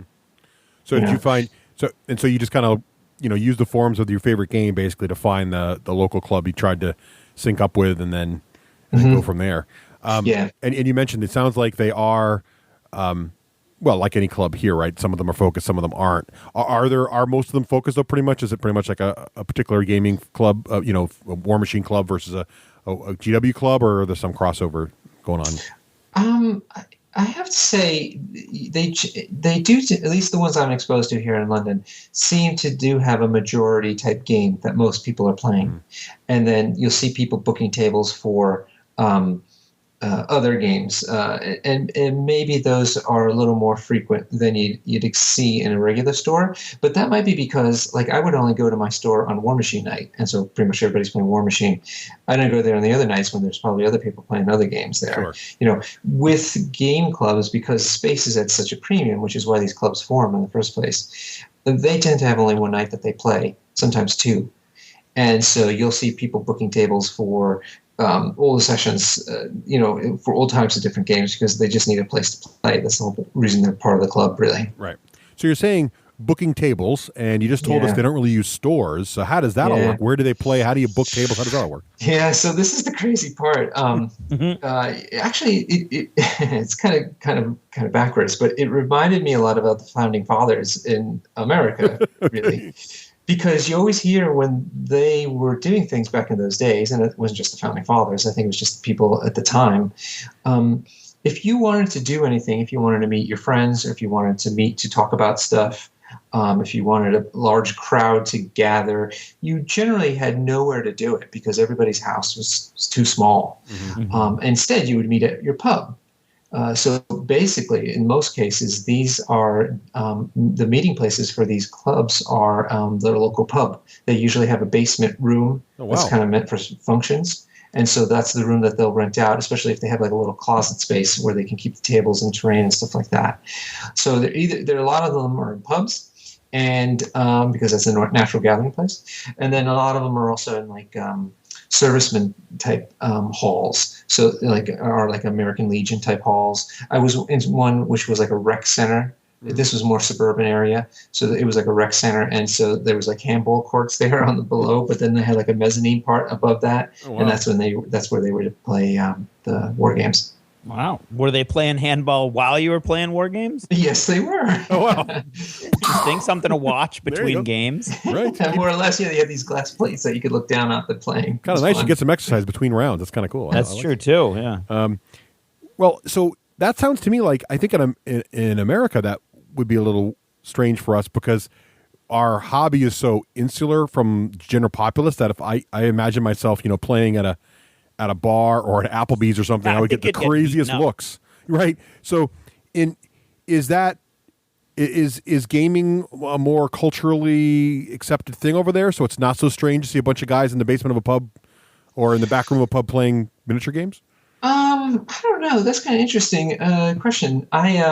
I know that I actually did a demonstration of Warmachine Hordes at my work, which is like an advertising agency. Oh, I saw those pictures on Facebook. That was full points for pulling out Warmachine at work. That's pretty impressive.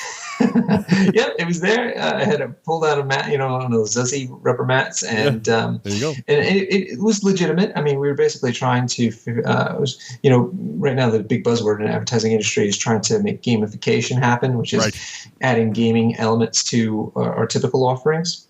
So I thought this is a perfect opportunity. It's like the golden age of the geek, isn't it? So I was able to bring it in and say, look, if you guys are going to want to do this, why don't you experience what a proper game is, rather than what you might have read in some sort of article. So we played that game there. And anyway, the point of the story is, as we were playing it, so many of the guys that just kind of walked by who were, just walking by as the demo was going on were saying, oh, I used to play that in uni.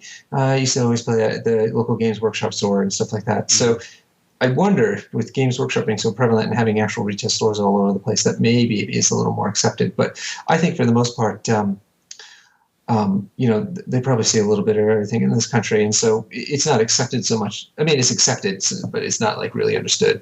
So, but it's not but it's not the pub owners. You don't have to explain to the pub owner, hey, we want to use your back room to play this fancy miniature game. They don't seem to care. I guess the club, the whoever sets up the club probably has to do that. Right. But ultimately, they don't care because it's such a low key kind of a thing. It doesn't matter to them. So in the end, once you kind of explain it, I think that probably would be the case for us too.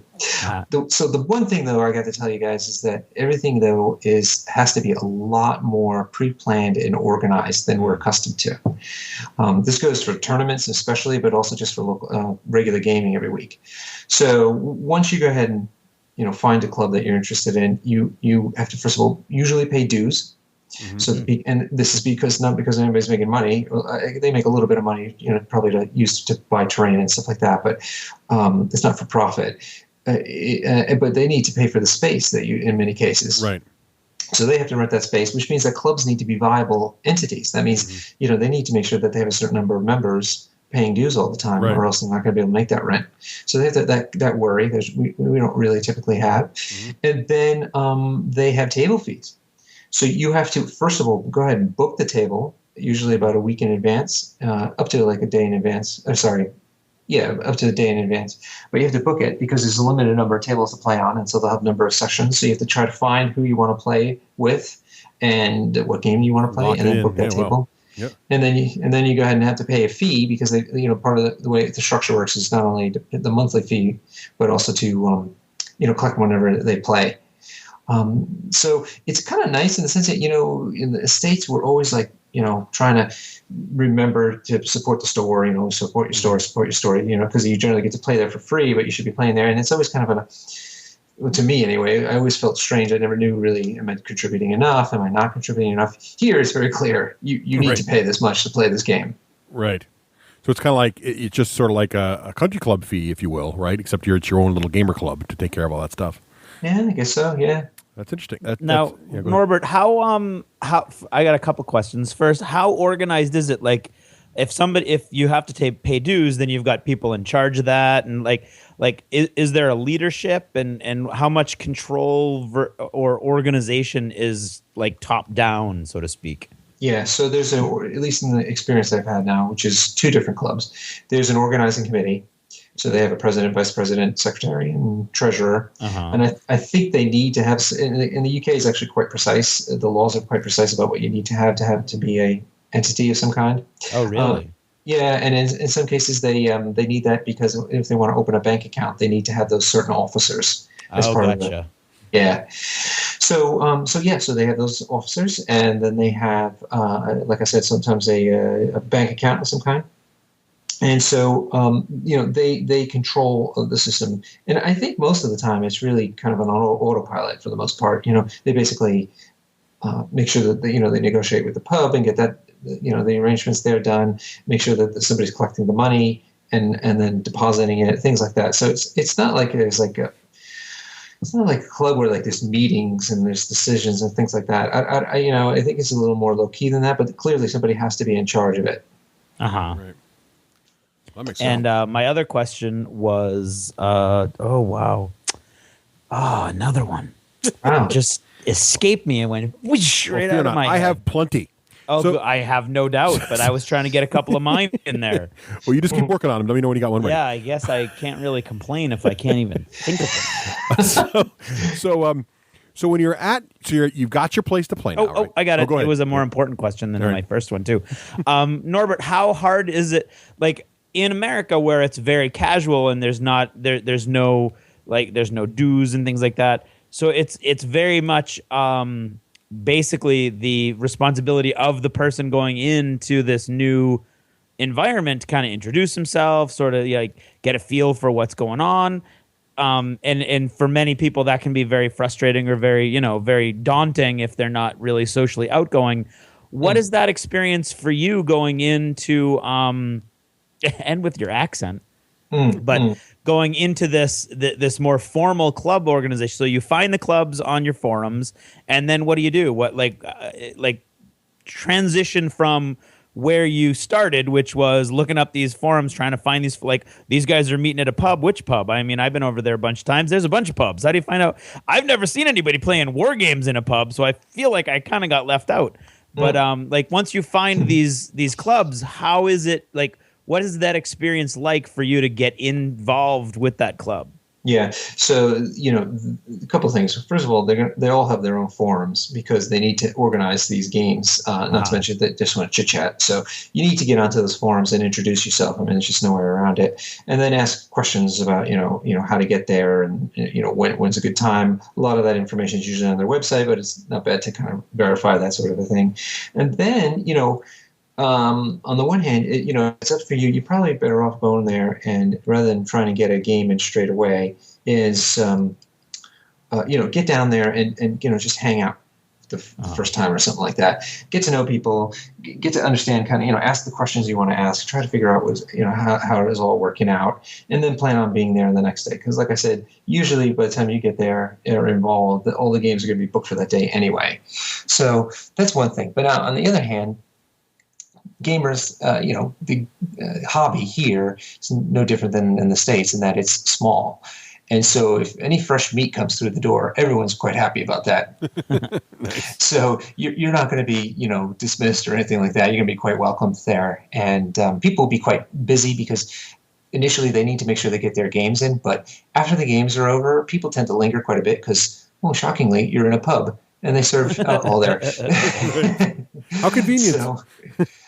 So, and that's another thing I wanted to say is that, and this it was hard for me to convince PP about a little bit, in that, PP, Privateer Press, right, is that, it is quite common to run these things in what we would consider adult establishments. So I don't see children at these events, but if it were a tournament, for instance, it wouldn't be a problem, even though it was a pub, for them to show up because it's just part of the culture here. I mean, I don't think any pub would allow an underage kid to just show up and start drinking beers, but having them actually, there for a reason, like either with their parents for dinner or to come to an event that's clearly going on, it isn't, nobody would bat an eye, really. So right. You're in that kind of a strange situation for us, that for them, the pub culture here is very alive and well. That's definitely something I learned here. You hear about it, but it really is still quite old, kind of what we would think from old times, where people tend to gather and meet quite often in pubs for a drink. Mm-hmm.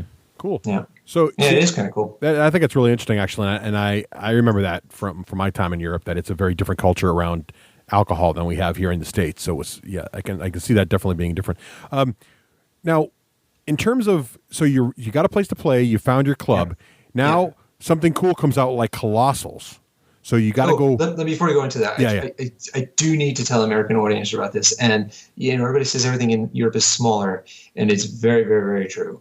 Everything is just smaller. So the spaces that these guys have to play in, it's amazing. I give a lot of credit to these guys. They'll find any kind of corner to play in because they have to because there's just not a lot of space to begin with, and whatever is there is going to be expensive. So these places are all quite cramped to play in. Like most of the pub type places are in basements, and so there's no natural lighting. And the normal lighting is like pub lighting, so it's nice mood lighting for the most part, nice well lit ultraviolet lights. Some are better than others. Like I went to another one that was a larger American Legion style type hall, and that had a lot more space in it, but still the lighting wasn't so great. So you have to be prepared that you got to make do with quite a bit. It's just a lot more of a nuisance than it is in the States. Just, it's another stereotype. Americans, everything is built around our convenience for the most part. Here it's built around what's available. And being in London means that I'm also hoofing it with all my models all the time. Right. So I got those, initially I was doing it on the shoulder, so first of all, in the States, I used to carry my entire collection of Army because I didn't want to think about what models to take with me. Right. And I would just throw the bags in my trunk and have them, and that was it. Here, first of all, I have to strip down to just the models I want to use that day. Right. Because it's just too heavy to carry. And then I went ahead and invested in a backpack style miniatures case because it just saves your shoulder. You can't drag it on your shoulder all the time. And that means you're also, getting into crowded subways after work to get to these places. And then you have to, walk around with them to get to the pub because you usually have to walk a little bit. Right. So, it's just, to me, I guess the biggest thing is that it's a lot more preparation and forethought involved, even on a weekly game night, than I'm accustomed to in the States. Yeah, that'd be a big change for me because my trunk is full of 30 different games right now. So I just pull up and then, hey, what do you guys going to play today? Oh, I haven't played that in a while. Okay, let me go see what's in my trunk. Oh, there it is. So yeah, that would be a very big change. Okay, so speaking of, where you, I was trying to go where you buy this stuff, right? Because it sounds like you don't play in the stores, but there's got to be stores there, right? I mean, not everybody buys over the internet, right? So what's the store scene like? Are the stores easy to find? Well stocked? Are they pretty much the same as America, just smaller, or is there a bit of difference in what kind of places to shop are like? Okay, so in London, I know of only one nice independent game shop. So I'm going to exclude the Games Workshop shops for now. So are they everywhere though? So Games Workshop stores, are they like Starbucks? No. I don't think there's that many in London even. Okay. So it's more than one, right? It's probably two or two, so, maybe. I don't really know. I'm sure the GW fans in your audience now are howling, but I just don't know because I have no reason to go there. So, well, there you have it, folks. So there's really, you found in London, then there's one really good non-Games Workshop store. Well, yeah, there's the famous one is Orc's Nest, right? Do you remember that? Gosh, when I was reading Dragon Magazine when I was playing games. Remember that? Yeah. It was like a big deal, this mythical store over here. But I saw it from the outside. It happened to be closed when I got here. So I didn't get to go in. When I happened to visit it, it was closed. But there's another one that's in town, and that one is quite well stocked indeed. Mm-hmm. And that's a nice store. It's all small, so all the stores are small. They don't have any room for gaming tables. Mm-hmm. Maybe they have one in there for like demos. That's about it. This particular guy actually hired out a store, 2 like storefronts down from him, so that he could kind of host a few tournaments and things. Mm-hmm. But generally, stores are going to be quite small and not hosting games. And this one though is generally well stocked, and so most people, if they want to buy locally, go ahead and buy from that. But other than that, it's actually quite common for people to order from mega stores that exist around the country. There's, I think, four different mega stores that I know of. So they do have a retail storefront, but for the most part, deal mostly in mail order. And so people buy mail order. You have to keep in mind that the UK is the size of, like it's a little bigger than like New York State, more or less. And but it is quite dense. So there's quite a big population compared to our states. So you have to kind of deal with that geography. And so people, when they mail order, it's not like us in the States when, I could be in New York and getting something out of Colorado, which is far and crazy. You got to imagine this, if you buy mail order, it's as if you were buying it from within your own state, so to speak, in terms of distance. So it ships quick then. Oh yeah, ships real quick. And so everybody knows the ones that are, in business to do this sort of thing. So, it's just, I guess there just seems to be more, I guess the best way to summarize it is it's just a little more level playing field between mail order and local stores, as opposed to us where we have quite a few local stores and they're struggling, and then just a few big mail order type stores. Right. Well, I think in the U.S. we have that, as you alluded to, there's a dichotomy of, well, since I play on the store for free, I feel like I should support this store. Yep. Where it sounds like in the UK, since the stores don't offer a space to play, that implied loyalty is not really there, right? Except that you buy local because you like to see the stuff, otherwise. Yeah. Right. And so then the converse is true, because the few mega stores, like I mentioned, usually also then have event space. So they'll have a little building attached to it that they set up as like a gaming hall. So it's kind of like a Dave and Buster's kind of a situation. Oh, I see, right. But where it's, they're there to host events. So they're open to play for like open play during the week, I guess. But then every weekend they booked out something that they've organized themselves months in advance that people come from all over the country to play at. So you have that kind of a reversal of roles in a lot of instances where the mail order guys are actually also the ones who are hosting a lot of face-to-face gaming. Right. And again, we should remind our listeners that the size of the UK is such that you could draw these major venues for a once a month tournament or something. The drive's not as well. How long is a drive like that out there? Well, yeah. So like I drove from London, central London, up to Birmingham for a big convention / Warmachine tournament. Right. And that was maybe 3.5 hours, including a little bit of traffic. Right. Okay. Which for us, you and I, we could almost do that and this is for a weekend long event even. Right. It wouldn't bat an eye, right? Anything under 4 hours, I think, was something that we pretty much do pretty easily. Right. Here, because they just don't travel very much. Despite their kind of state being smaller, they have so much in their individual areas that is that's a massive undertaking for them, just mentally. They wouldn't want to do that on a regular basis at all. Neither would I. Well, just okay. saying. Yeah, but for a day trip though, like we had people. Like I remember when we ran our store in Manchester, New Hampshire. We'd get people coming up for one-day events from New York State and from Upper Maine, and it was not unusual to drive, 3 or 4 hours for a one-day event. So in America, and we have people who are going to Gen Con from here in New Hampshire, and they're driving out to that, and that's crazy. So in America, it's like road trip, and when we say road trip, we're thinking like, a day road trip, you're talking 12 hours. I'm going to drive to Florida, that's 24 hours. We do that kind of crazy stuff over here. It sounds like that's not quite as common. No, over there. It isn't. Yeah. No.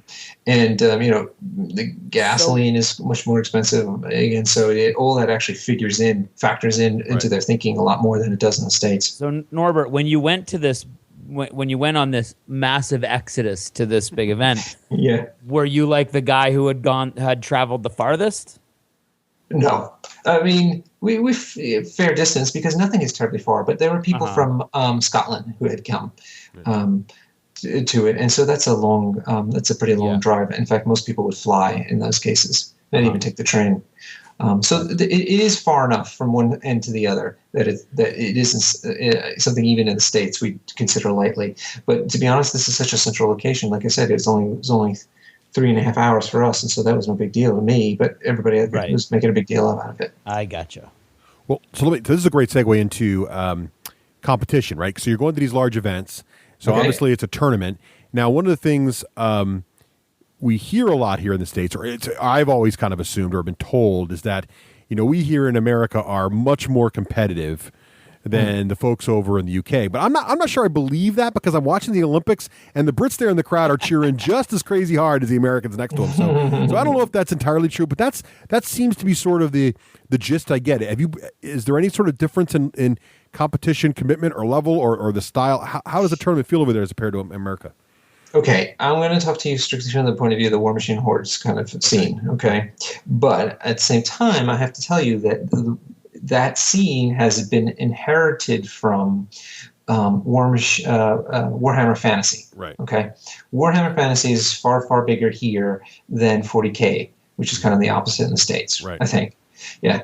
So most people here played Fantasy, and most of the growth came from Warhammer Fantasy people becoming Warmachine type players. Mm-hmm. Okay. And so they have a history of, I think, what struck me the most was they have a history of that they like to do longer events. So they want 2-day events, if this is like a major tournament of some kind, with not that many games scheduled on each day. So a long day, a normal day over these 2 days would be run 3 games, and that's it. So these guys would show up Friday night, meet everybody, socialize, beers, lots of beers, and then the next morning play their 3 games, have tons of time between rounds, like easily an hour and a half between rounds, meet for a long lunch break, meet for a long dinner. Well, they'd be done in time for dinner, have the dinner, and then have the venue you would stay open. The venues themselves all have bars in them. Right. So then you would drink as much as you want pretty much all night in many cases. And then Sunday, again, have the same thing. They'd have a breakfast thing, 3 leisurely games, and then go home quite late still. So it wasn't like you got out of there by noon. You were there pretty much till 5 o'clock or something like that.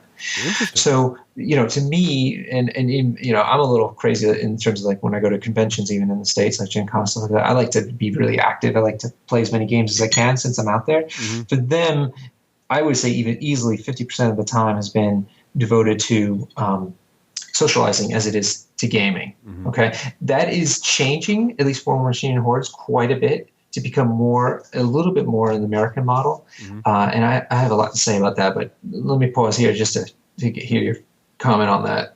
Well, I think that's interesting, and so let me ask you this before you elaborate more. Are the games themselves, though, do they still feel just as competitive? So in other words, it sounds like they're there to do both. Yeah. Well, no, it's okay. In my head, I was like, did he answer that question? No, he did. Norbert, have you gotten into politics? No, I think he did, Norbert, because it sounds like there's twofold. There's socializing. Here in the States, right, especially if you look at something like TempleCon, where it's like there's an all-night event where you play from like 9 till 4 in the morning or whatever, and it's literally round, 50-minute breaks, and then the next day you play them out, and you could play like 20 games in a weekend and never basically sleep. Yeah, but for every one of those people, there's 2 or 3 people walking around in a steampunk outfit that just want to be seen. Well, that's true. And drinking. But I'm thinking of the miniature gamers. But the actual gamer. Right. But it sounds like in the UK, it's more of a, or at least the tournaments you've attended, it's more of a balanced, we're here to play, but we're also here to relax and socialize and with other people who like our same thing, which I think is really cool. So when you get actually on the table, though, does it still feel competitive there, or is it more of a Is that feel the same? So thanks for that. So again, it's evolving. So I'll start with what used to be more prominent, at least as far as I can tell. I think it definitely was more casual. Okay. A lot of the guys there are much more interested in making sure you have a painted army that is huge here, huge compared to I was going to ask that. So one of the fun pokes Craig has a lot at Warmachine and Hordes is, you go to a tournament and only half the stuff's painted, whereas in maybe other miniature game systems like James Workshop, people are more focused on painting.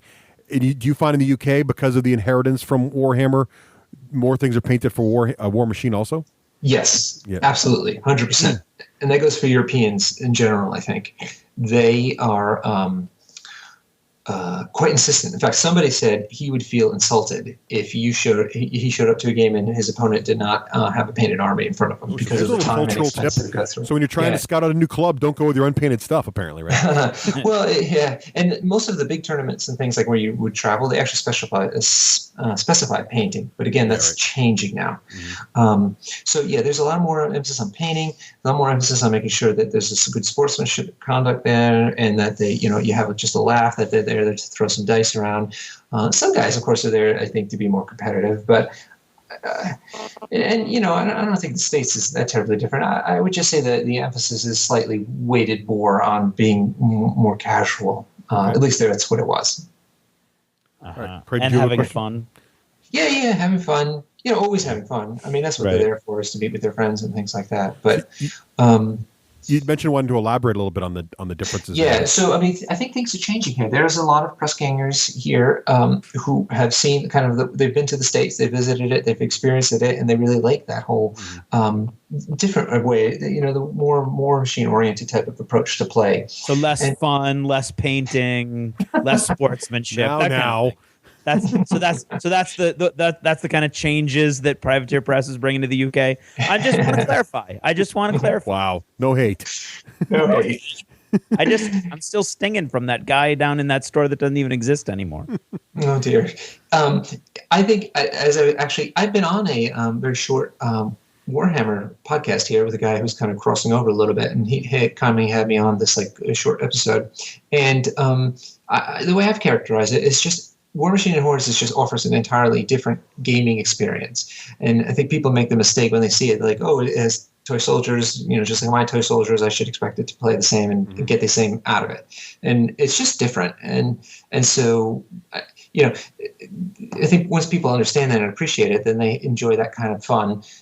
Just like, you would do anything else. Like sometimes you go to one kind of a movie, sometimes you go to another kind of a movie, depending on what you're in the mood for. They're both movies, but one could be comedy, one could be an action film. So it's a whole different experience. So here, people are now so as I said, 2-day events was like the big thing, and people would go and just play only actually a few games really over these 2 days. Now there's been a big push to do a lot more one-day events, things that happen over the course of one day and are done to a smaller scale, like 4 rounds, for instance, or sometimes 5 even we've pushed now.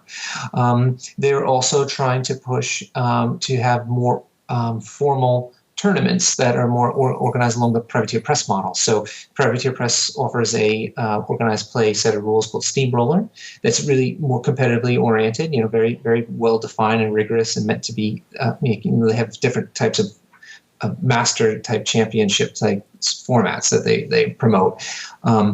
People are more interested in having that now, so they've started adding that sort of thing in, as opposed to, I think, again, this comes from Warhammer. Here, or prior to this, the Steamroller was never actually used that terribly much. People would just kind of make up formats, which may or may not have worked so well within the Warmachine rules. But so they're changing that now to be, and they've also introduced now American-style conventions. So if anybody's been to TempleCon, or any kind of more regional oriented type of convention, they don't have those here in the UK.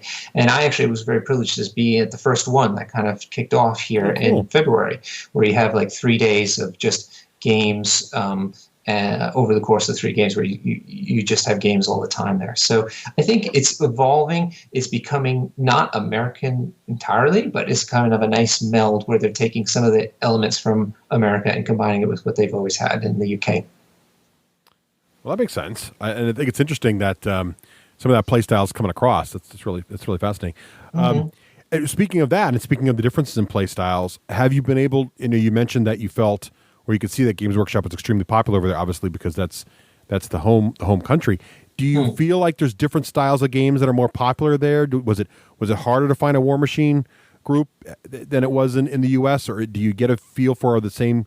Do people gravitate towards different games, or is it pretty much the same as it is here? There's different groups, but everybody likes different things. I think, to be fair, I think there, just like in the States, there tend to be some larger dominant games, and then there's always kind of a little basal level of smaller miniature games. So, Infinity is happening here. I've learned about this new game called Bushido that I've been involved with a little bit. Dystopian Wars is here and there. Malifaux, these are all happening to a lesser degree. Just like it is, for the most part in the States. I know some stores, I'm sure, have a large Malifaux population.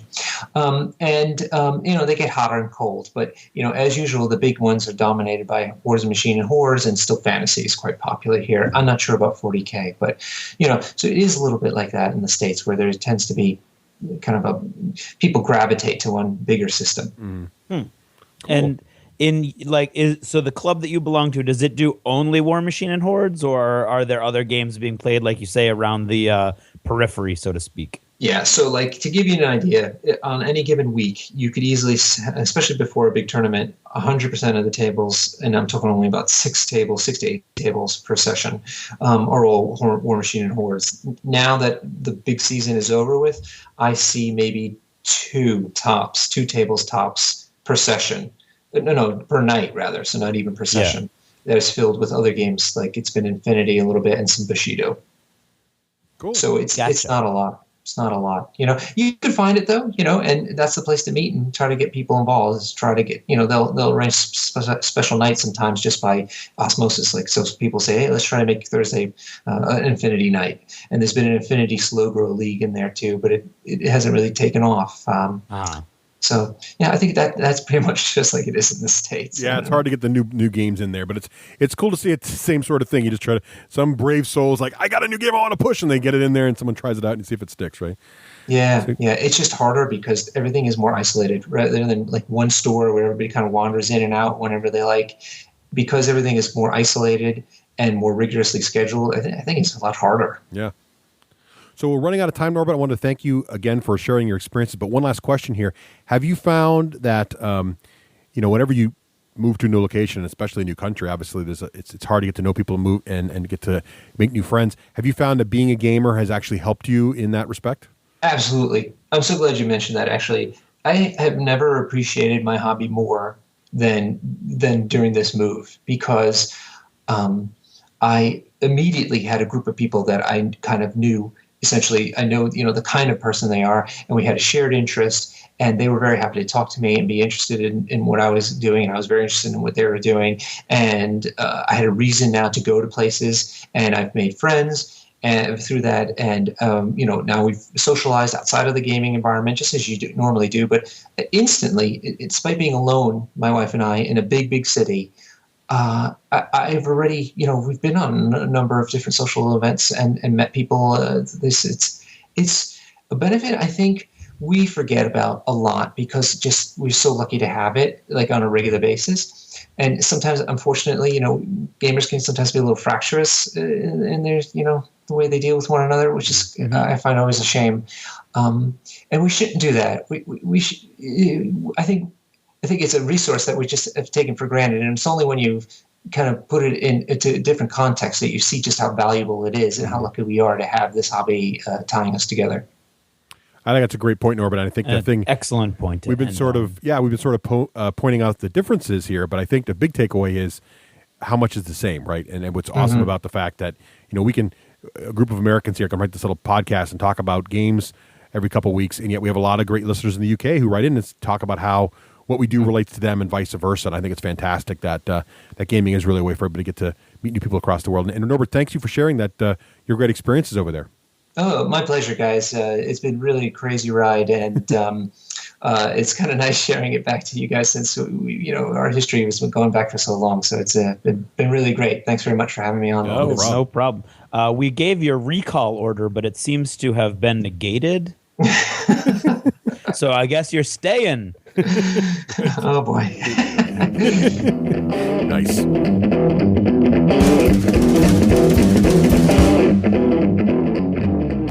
You're listening to the D6 generation. Born to game.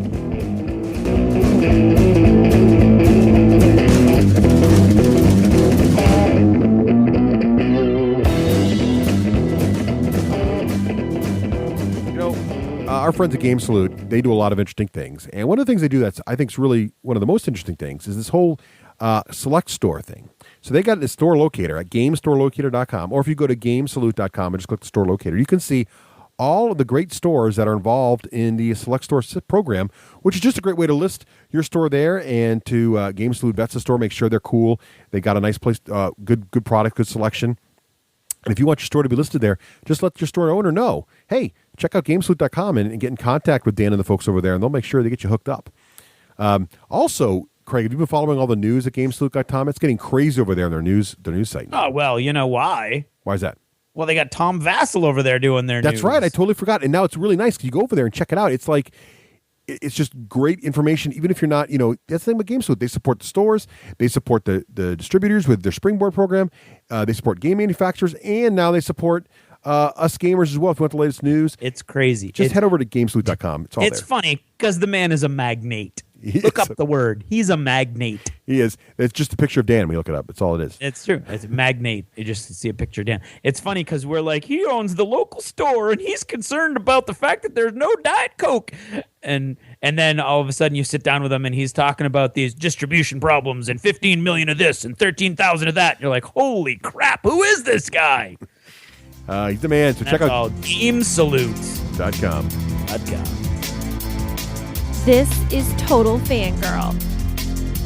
Regular Jane most days, Total Fangirl when the moment strikes. Han shot first. Starbuck is a guy. And Lestat, now there's a vampire.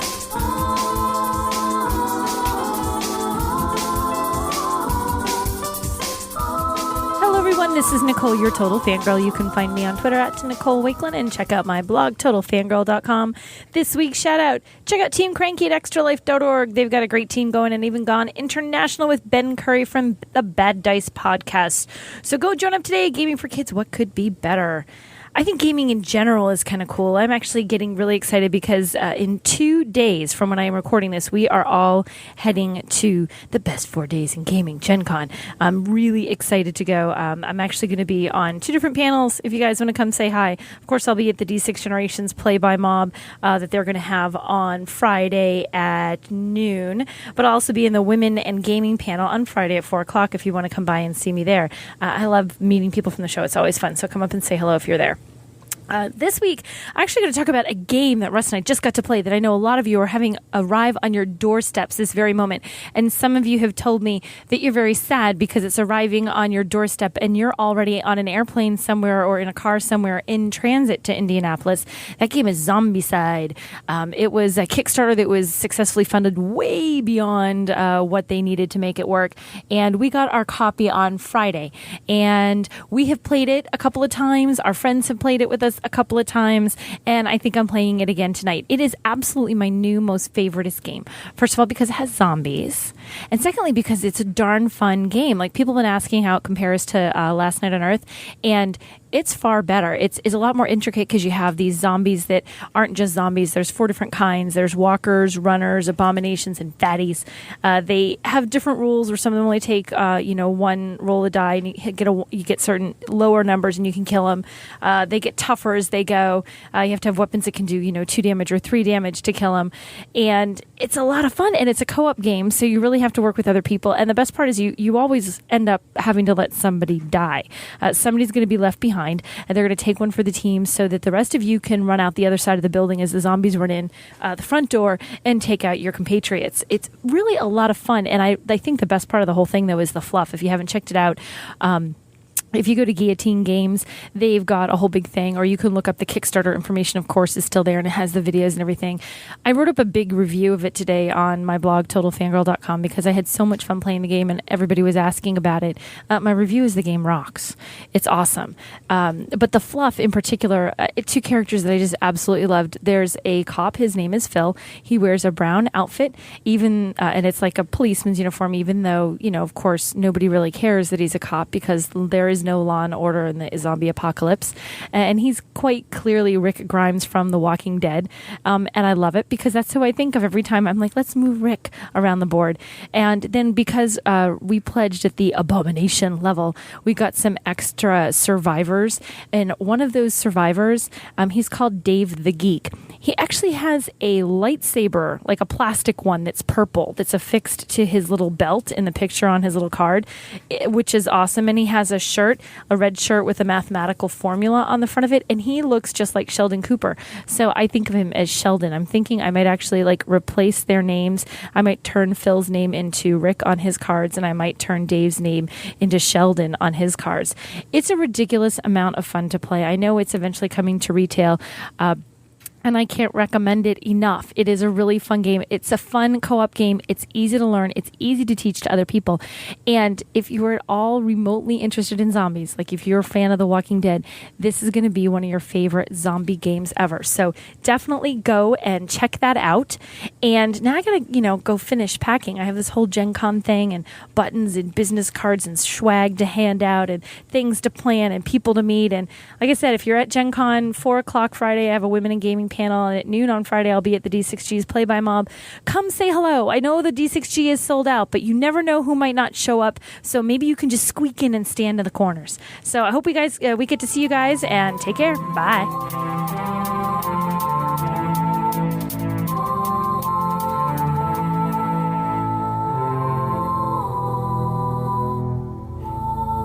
And hey, we're back, and we're going to talk a couple minutes about historical wargaming. Is quite often considered to be sort of a dense topic for a lot of wargamers who think it's all cool. And, a lot of the games we play, even when you're talking about fantasy and sci-fi, it comes from these rich historical topics. But if you're interested in history, you want to try to get into it, you want to look into what's out there, there is one place for you to go that's not tied to any one producer or anything like that. It just gives you all of this cool stuff, very accessible right out of the box, and that's War Games, Soldiers, and Strategy magazine. And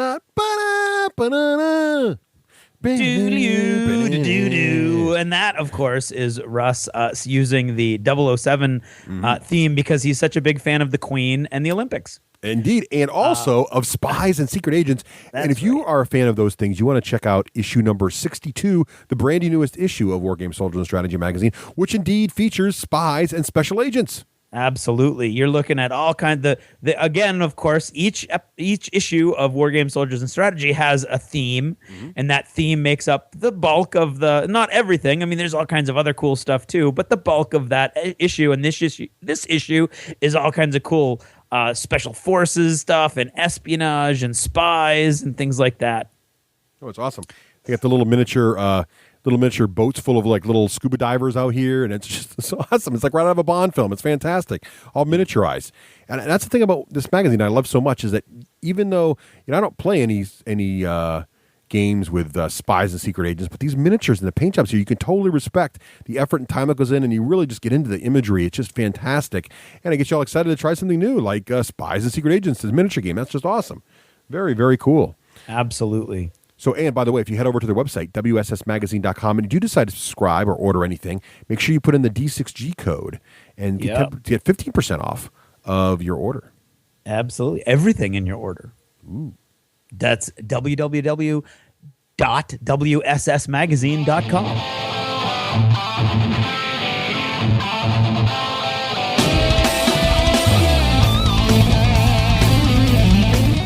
You're listening to the D6 generation. More to gain.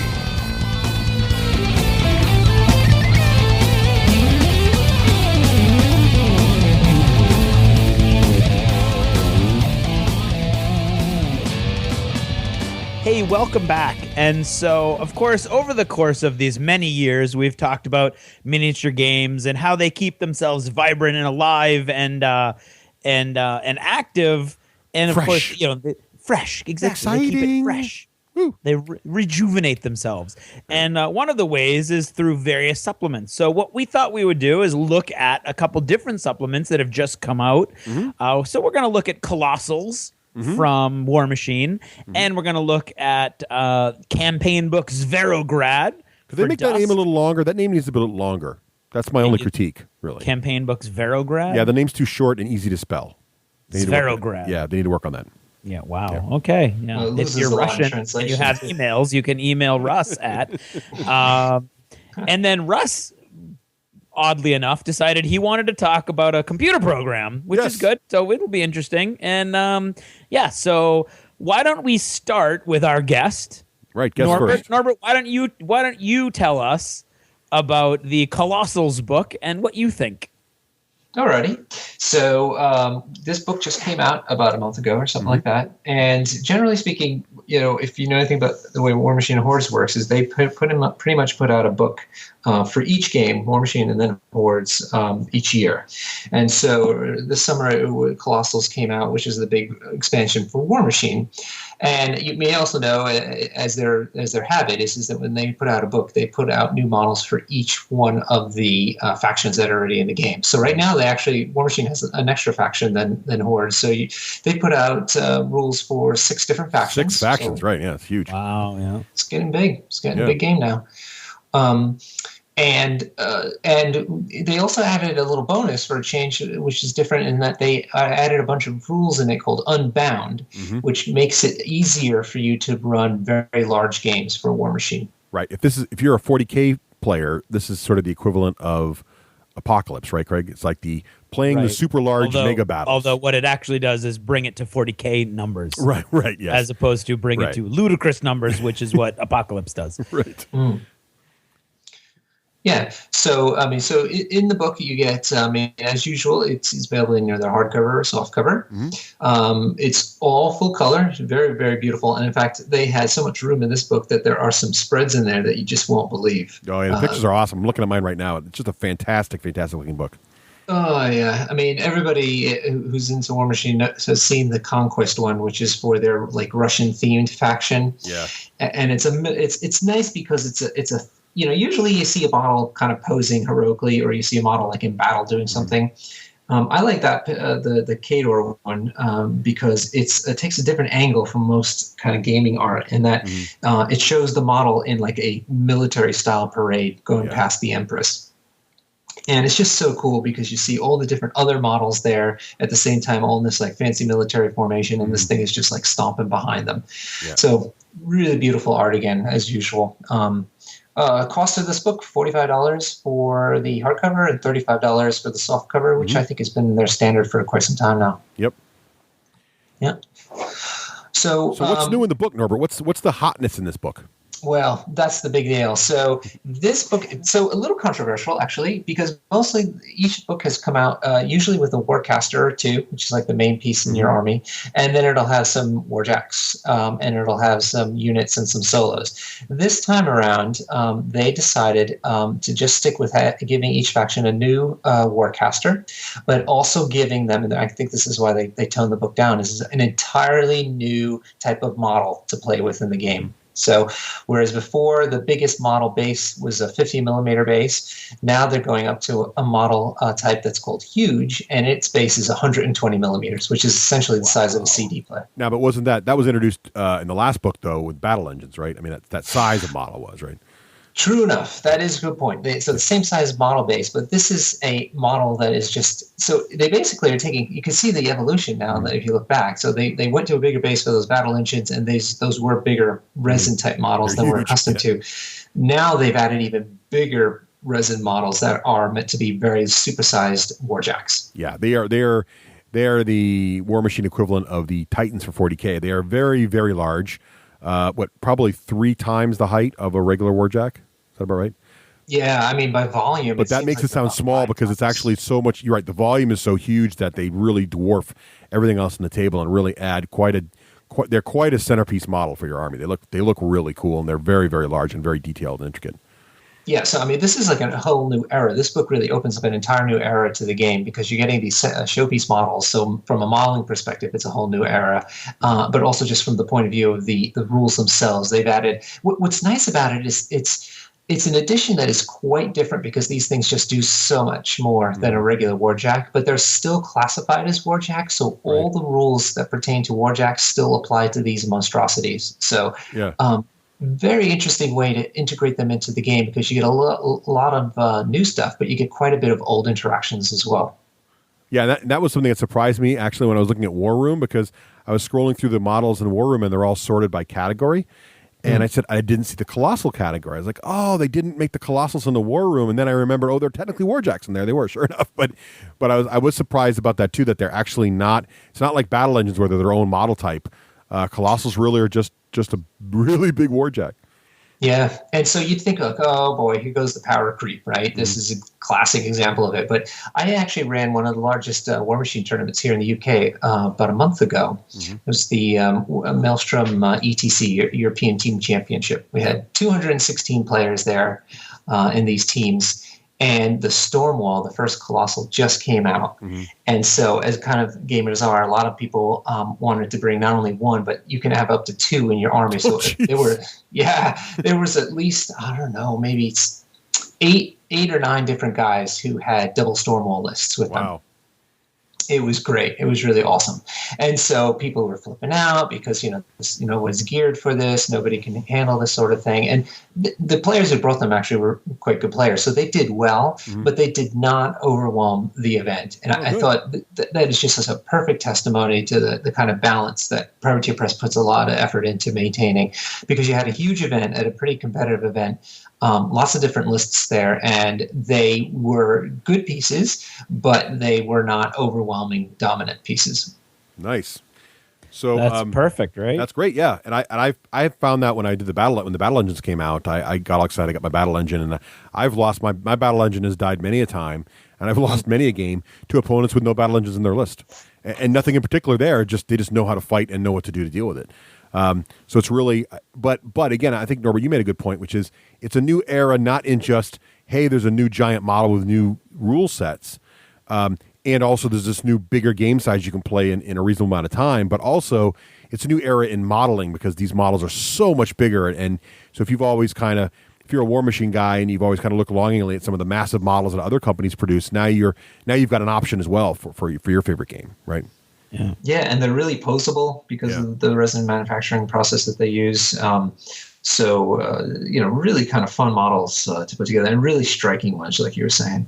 And I think we were talking about this before. The fact that miniature games are so interesting in that they can make these small changes. I mean, relatively small, essentially introduction of one model per faction, and you've kind of just reset the game just a little bit, and kind of whet your appetite on how you want to play the game again, and change things around in terms of your list design and stuff like that. I really find that awesome that they were able to do that without making them power creep, but rather just introducing new investments, so that just for a little bit of extra money, you suddenly now have a whole new wealth of entertainment. Yeah. Now we should say that though, although the Colossals are clearly the focus of the book, and there are other things in there as well, and some of the new casters are pretty interesting. I was chatting with my friend the other day, and I was talking about getting my Jeremiah Cray painted up, who is the Cav caster for Signar. He's a caster on a horse, and the player was like, "Oh, I wish there were more Cav casters." And of course, one of the big things is several factions pick up mounted casters now in the Colossals book, right? Yeah, indeed. And actually, that's what, I should mention first to everybody, in terms of disclosure, I am a volunteer for the company. I help run games and, help build communities as a press hanger. So just make that clear to everybody out there. That's not a negative, Norbert. That's a plus. It means you know what you're talking about. Yeah, fair enough. All right. Just want to make sure everybody knew. But yeah, the nice thing about it, so they have so everybody gets a new Warcaster, like you mentioned. Some of them get casters that have like a companion piece. So it's a normal infantry guy, but he also has a companion infantry person. I call them sidekicks. Everybody gets a sidekick now. Yeah, it's a sidekick. I didn't think of that. Yeah, it is kind of like a sidekick. Nemo's got a cool sidekick. I like how she works. She's awesome. Yes, so the Signar faction's got one, and the Krix faction has got one in terms of that. And, I guess the Merc guy, there's a brand new Merc guy. He doesn't get a sidekick, but he's interesting because he is the first new dwarf Warcaster that's been introduced in a while. That's right. Yeah. So now the dwarves have 3 different warcasters they can work with. And then everybody else, the big thing, like you mentioned, is that they're on cavalry. And, first of all, that makes it an interesting model. But being on a horse means that all the cavalry rules that are part of the game kick in for that warcaster. And so the combinations for how you can use that warcaster in terms of their combat abilities just goes through the roof. I mean, it's just really incredibly flexible way to use that Warcaster now. In fact, I had to email Rafe because Rafe and I played Warmachine together now for years, and our classic matchup is Stryker versus his Vlad. And soon as I saw that it was Vlad on a horse now, I emailed, Rafe, you got to get the new Vlad on the horse book. Come on. Have you played him yet with that? I have not. He hasn't picked it up yet. I don't. Is the model actually out for mounted Vlad? Yes. Is it? Oh, he hasn't got it yet. But that's a good Christmas present for him there. But yeah, that's. I just love how they did that as well. So it wasn't just like they sat back on their laurels like, well, we'll just do Colossals here. They actually thought about new casters and stuff as well, and got that in there also, which I really liked. The other thing I was surprised to see too is, privateers sometimes the mercs get short shrift, right? Sometimes, but in this book they got their own. I didn't even know the mercs were getting a colossal. It looks fantastic. Oh, I was about to ask. They're getting a colossal. Yeah, that's why there's 6 factions in here. Retribution gets one. Oh, yeah. Menoth, Yep, Krix, cool. Signar, Kador, and mercs all get colossals and new casters. So their mercs are a full-on A-list faction now, pretty much, right? Yeah, oh yeah, absolutely. You can't say. In fact, many people think that the Galleon might be actually the best of the Colossals in the book. I thought Kador was the coolest looking one, although Signar's is no slouch either. But yeah, Is it the guy with the big claw and the big harpoon hand? Yes. Yeah. Wow. Yeah. Yeah. I know, that trident thing. That's a cool awesome. looking. Yeah, that's a cool looking model. I like that one a lot. Now, what do you feel like? Well, you've already mentioned it. So you felt like the Colossals aren't overpowered. No. Mm-mm. But what do you think their positive is in addition to just being something to play with? Is it re-energized players in your area? Are you finding more people are excited about Warmachine, or is it just the current player base is like, yeah, something new, or is it a little bit of both? No, I think it's everybody. It's either you want to start using it somehow, or you're planning against it. In other words, you're trying to figure out what do you need to do to beat it, because you definitely need to be prepared for these models. You can't just use your same old lists before. So that's one of the ways it changes the meta in Cigar. So again, it's not because they're impossible to kill, but you need to be prepared for them. So a lot of list building has changed because of that, which is really awesome in terms of evergreening the game. And then, a lot of people are just using the darn things, and they're good. They do a lot. They do a lot against infantry. Mm-hmm. So you can, you easily take out infantry with it. Not overwhelmingly so, but they do have tools to do that. But they also take out lots of heavy armor stuff. But what I think is the most interesting thing about them is they ignore a lot of important rules that other models have fall foul of. Yeah, right. The big thing is that they can't be knocked down. Right. They can't be moved by any other means except for when they want to move themselves. Mm-hmm. And that's huge in this game because, first of all, getting dragged or moved around and things like that is a key way to fight other models, because you kind of move them out of the way or move them closer to you so you can get more models on them. But the other thing is when you play Steamroller, you're playing with scenarios and you have to capture zones most of the time. Mm-hmm. Easy way to get rid of models instead of killing them is to merely throw them out of the zone or slam them out of the zone. Right. You can't do that with these things. Right. So that's a huge shift. And very interesting way to play now. Right. They basically have double the damage boxes as damage areas of regular jacks, right? So they're pretty much just that much harder. Their armor doesn't go much notably higher. It's still about a 20, right, which is high, but there's jacks out there with 20s. It's really that they just have so many damage boxes, right? Yes, they have a lot of damage boxes, right? They're very easy to hit, and you can't hide them with anything. Right. But they have decent armor and lots of damage boxes, like you mentioned. So cool. So any hints for what's going to happen with Hordes? Pretty much we know the Gargantuans are coming, right? Yes. So they were very clear that in addition to the Colossals, that the Hordes will get similar models called Gargantuans. They've already previewed one of them, King of the Mountain, so that model's actually out and pre-released. And then they've just pre-released the rules for the Woldrath, which is the circle one, which I'm interested in. I think it looks awesome. It's like a BattleTech kind of thing. It's got these huge shoulders, look like they should launch missiles or something. They don't, but they should. Yeah. And so the big deal is that Privateer Press has, they're always a goal is to try to keep the game as evenly balanced between factions as possible. So they've pledged to have all the Colossals and all the Gargantuans, even in advance of the Hordes book that's coming out next spring. Oh, wow. They're having them all out this year. And that's crazy. Well, if anybody can do it, it would be Privateer Press. That's 11 factions. 11 factions with these giant... that's just crazy. Yeah. That's really amazing. Yeah, so the first one came out in July. So from basically half a year, they're going to have every one of them out. I think that's really awesome. Wow. So what are your final thoughts on Colossals? Is it a thumbs up? Is it a successful part of the Warmachine universe? Good. From an aesthetic point of view, from a rules point of view, from the way it was handled, the way it released. Again, I am a volunteer for the company, but I wouldn't say it so enthusiastically if I didn't believe it. I really think this is a really huge positive for the game, and I'm really excited about it. I agree. The book looks great to me. I don't own a Colossal yet, but it's just because I've promised myself I got to finish painting my battle engine first. But I agree. I think this yours isn't available yet, is it? No, the Stormcloud, the Stormwall's out. Is it? That's the first one that came out. Yeah. Yeah. I just haven't bought it yet. I stare at it every day at Myriad Games, going, I should buy that. But no, I haven't finished my other one yet.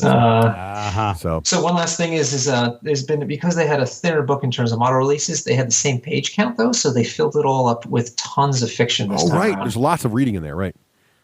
So we don't have books yet, like novels or anything out. So it is kind of a treat to have all that extra fiction in there. So that's awesome. And lest anybody fear, the next actually Hordes book, which is really kind of interesting. The next Hordes book, which happens in the spring, will have the same things. New warlocks, new gargantuans, but they promise that book will be a normal release, meaning that it'll have units and solos in it, and maybe other war beasts. Which is interesting because Hordes came out after Warmachine, so this might be a book to help catch them up, so to speak. Right, get them equal to total selections. That's interesting. Good. Well, thanks for that summary, Norbert. And it sounds great. So if you're a Warmachine fan or thinking about it, Colossals is definitely something to check out. Yeah, definitely. Excellent. All right, Craig, what did you pick to talk about here? Well, I picked what is known locally as the SSU book, but is known officially by Fantasy Flight Games as the campaign book Zverograd. And that is, of course, the first supplement of the Dust Warfare game. And it brings in the all-important third faction, so we only need one more to hit Russ's magical number of 4. Right. And so what you're looking at with Campaign Book Zverograd is a soft cover only. It is 64 pages, so it's not a huge book. Full color, same exact graphic design and layout as the rule book, which is awesome. It's all like file folders and all kinds of cool. Like the pictures look like they're taped in place and everything. Table of contents, no index. It's got the same minor issues of organization as the first book because it's laid out exactly the same way, which is a benefit there because once you got used to it, you can pretty much where to look to find everything. And it's selling for $19.99, which is, I think, a very good price for a book like this. Yeah. But let's delve into it and see if it's worth that. Oh, good. Hey, what does the SSU stand for then? That stands for the Sino-Soviet Union. Right. Okay. So that's the name of the faction, really. Yeah. Basically, China and Russia have both been betrayed by the Allies. And so what they're going to do, and the Axis, and so what they've done is they've allied with each other and formed one huge nation state against the Axis and the Allies. And the book is pages and pages of new fluff and stories and reports and stuff like that. Very intriguing. At the very beginning of the book, it states as a goal all future campaign books. So they intend, of course, for this to continue. And each campaign book, they say, will include new scenarios, new rules, new history, and new units. So they actually move the timeline of the whole game forward. Nice. Which is a cool concept. Yeah. So in this book, of course, it focuses on the Sino-Soviet Union. It gives their history, and it extends the history into 1947, which is cool. And so there's lots of stuff there, short stories about the different characters, all kinds of cool pictures and things like that. But the meat of the game, of the book, of course, is the new rules that they've included in there. And the coolest part of all those new rules are the aircraft. Nice. So basically what this book does is it includes the rules, not just for the helicopters that the SSU uses, but aircraft in general. So there are aircraft rules that you can see by the way they were written are intended for all different kinds of aircraft, not just helicopters. So this isn't like the helicopter rules. This is aircraft rules. Right. And then there's a couple special abilities that helicopters use that kind of alter it a little bit. But the intention here, and it goes so far as to say, for prop-driven planes and jet planes and all kinds of stuff like that. Fixed-wing aircraft. What's that? Fixed-wing aircraft are also. Fixed-wing aircraft, right. In other words. Yes. It includes altitude, so you've got to choose whether you're flying high, which is like miles above the battlefield, or low, which is like nape of the earth. Yes. Which is very cool.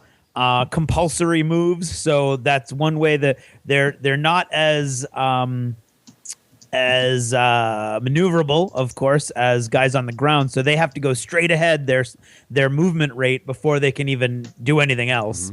Helicopters actually have an ability called hover, which allows them, instead of moving that full movement, they can turn up to 90 degrees, which is cool. Fighting the aircraft and how the aircraft work as transports. And it's all very cool. It's all very straightforward, very basic, very elegant rules.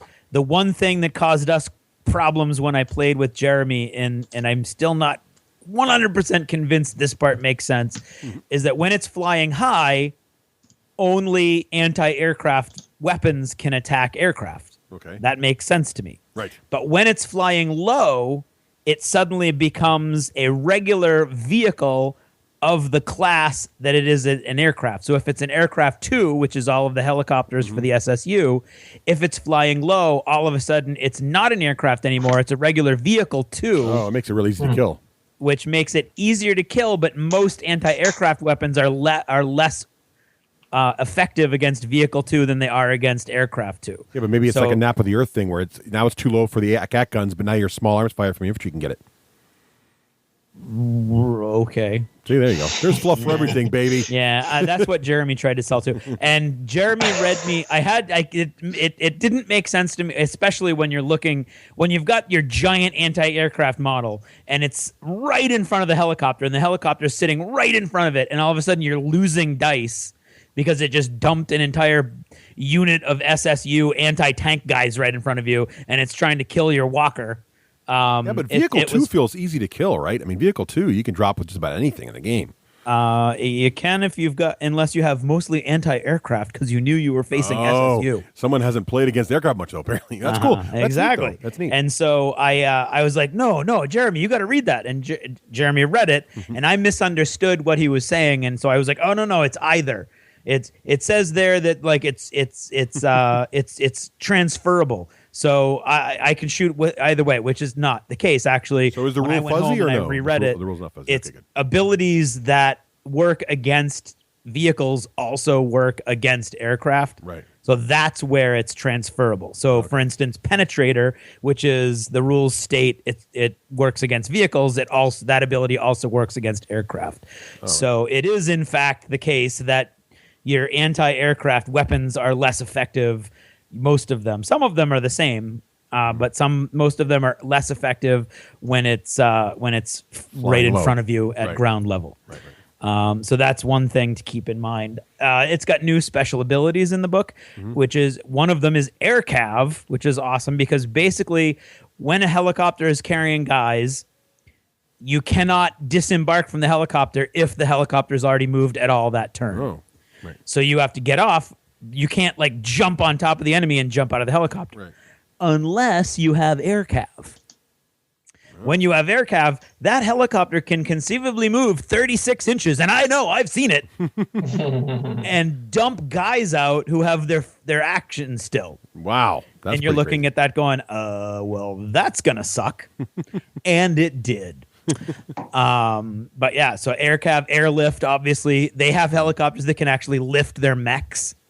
Which is very cool. And a very cool thing that they've added with special ability is commissars, which are basically like mini heroes.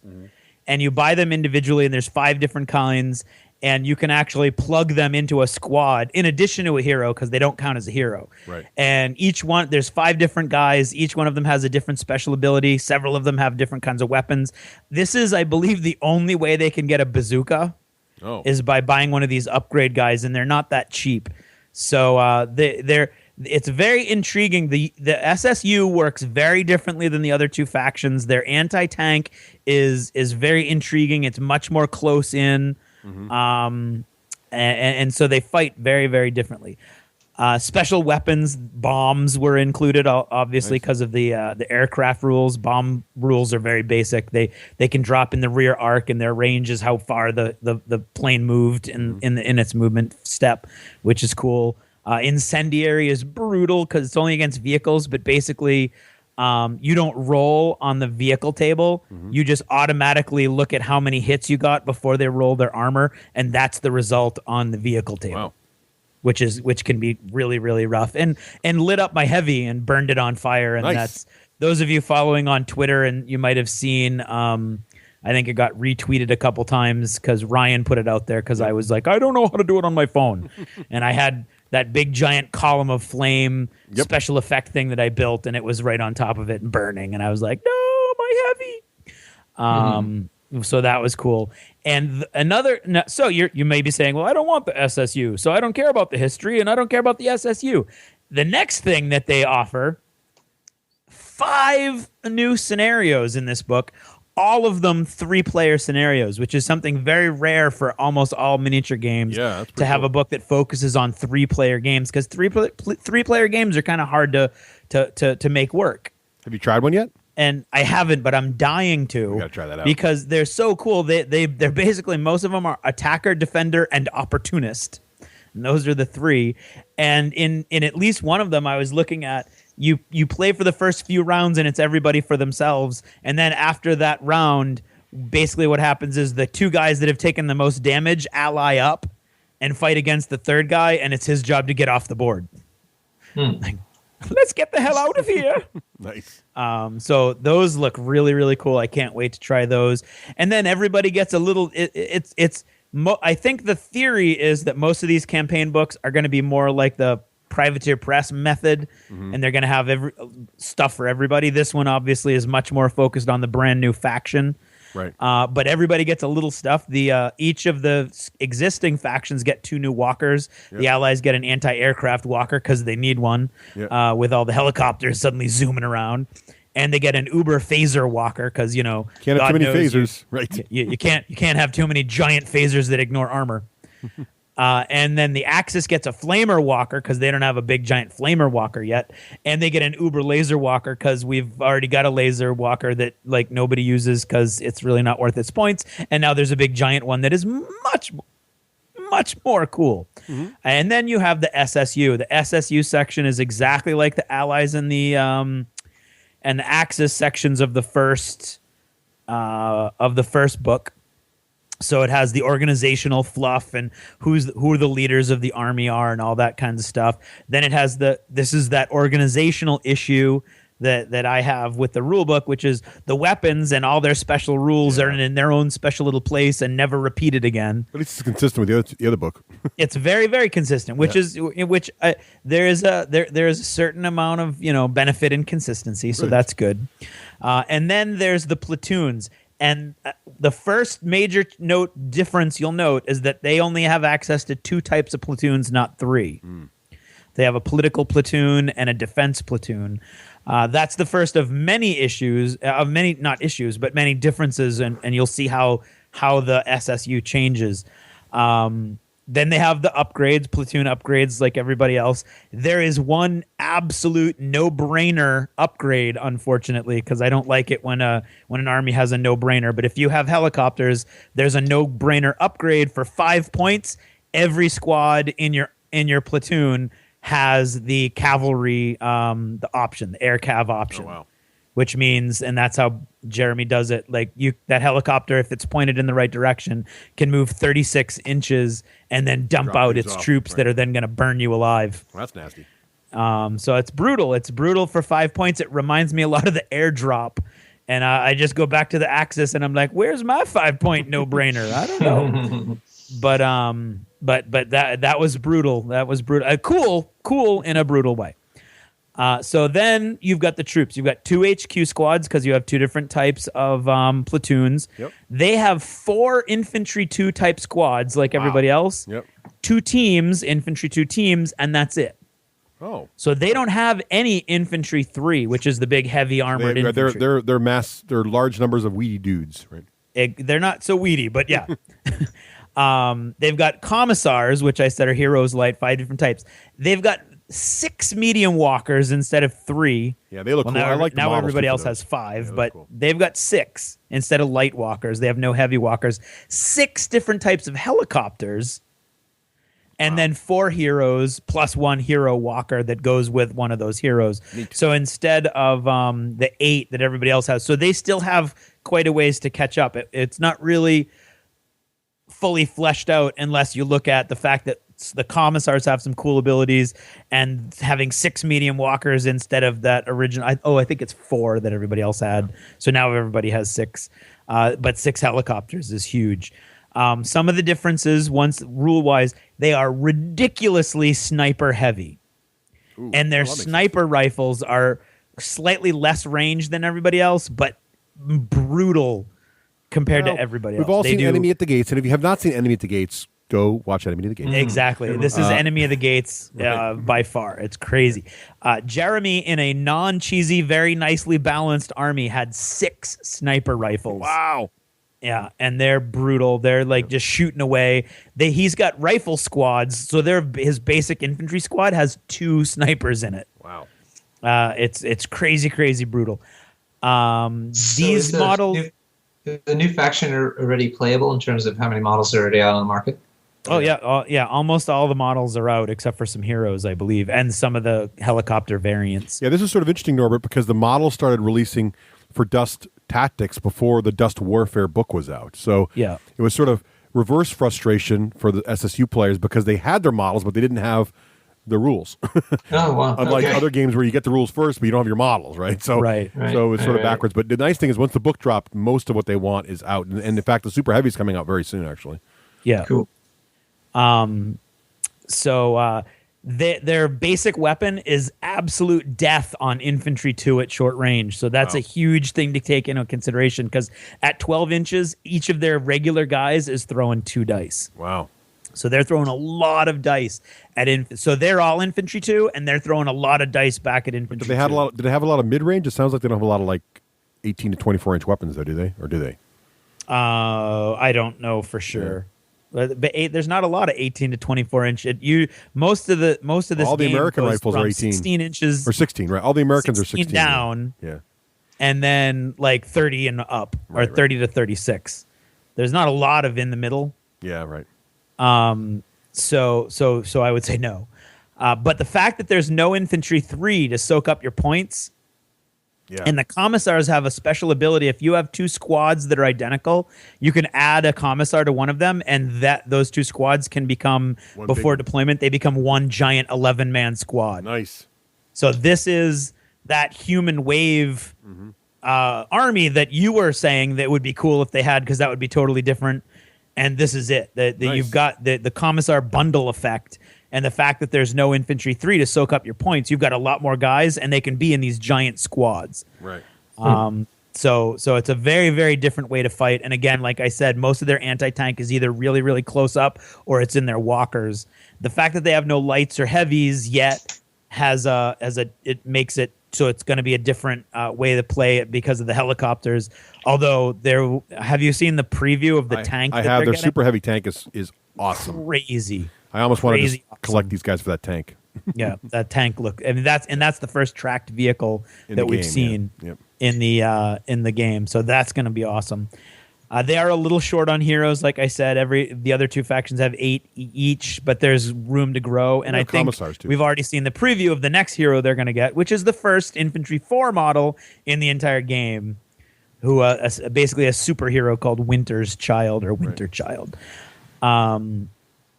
So obviously the book is tilted towards the SSU, but I think it's great for everyone with the flyer rules and the fluff and the history.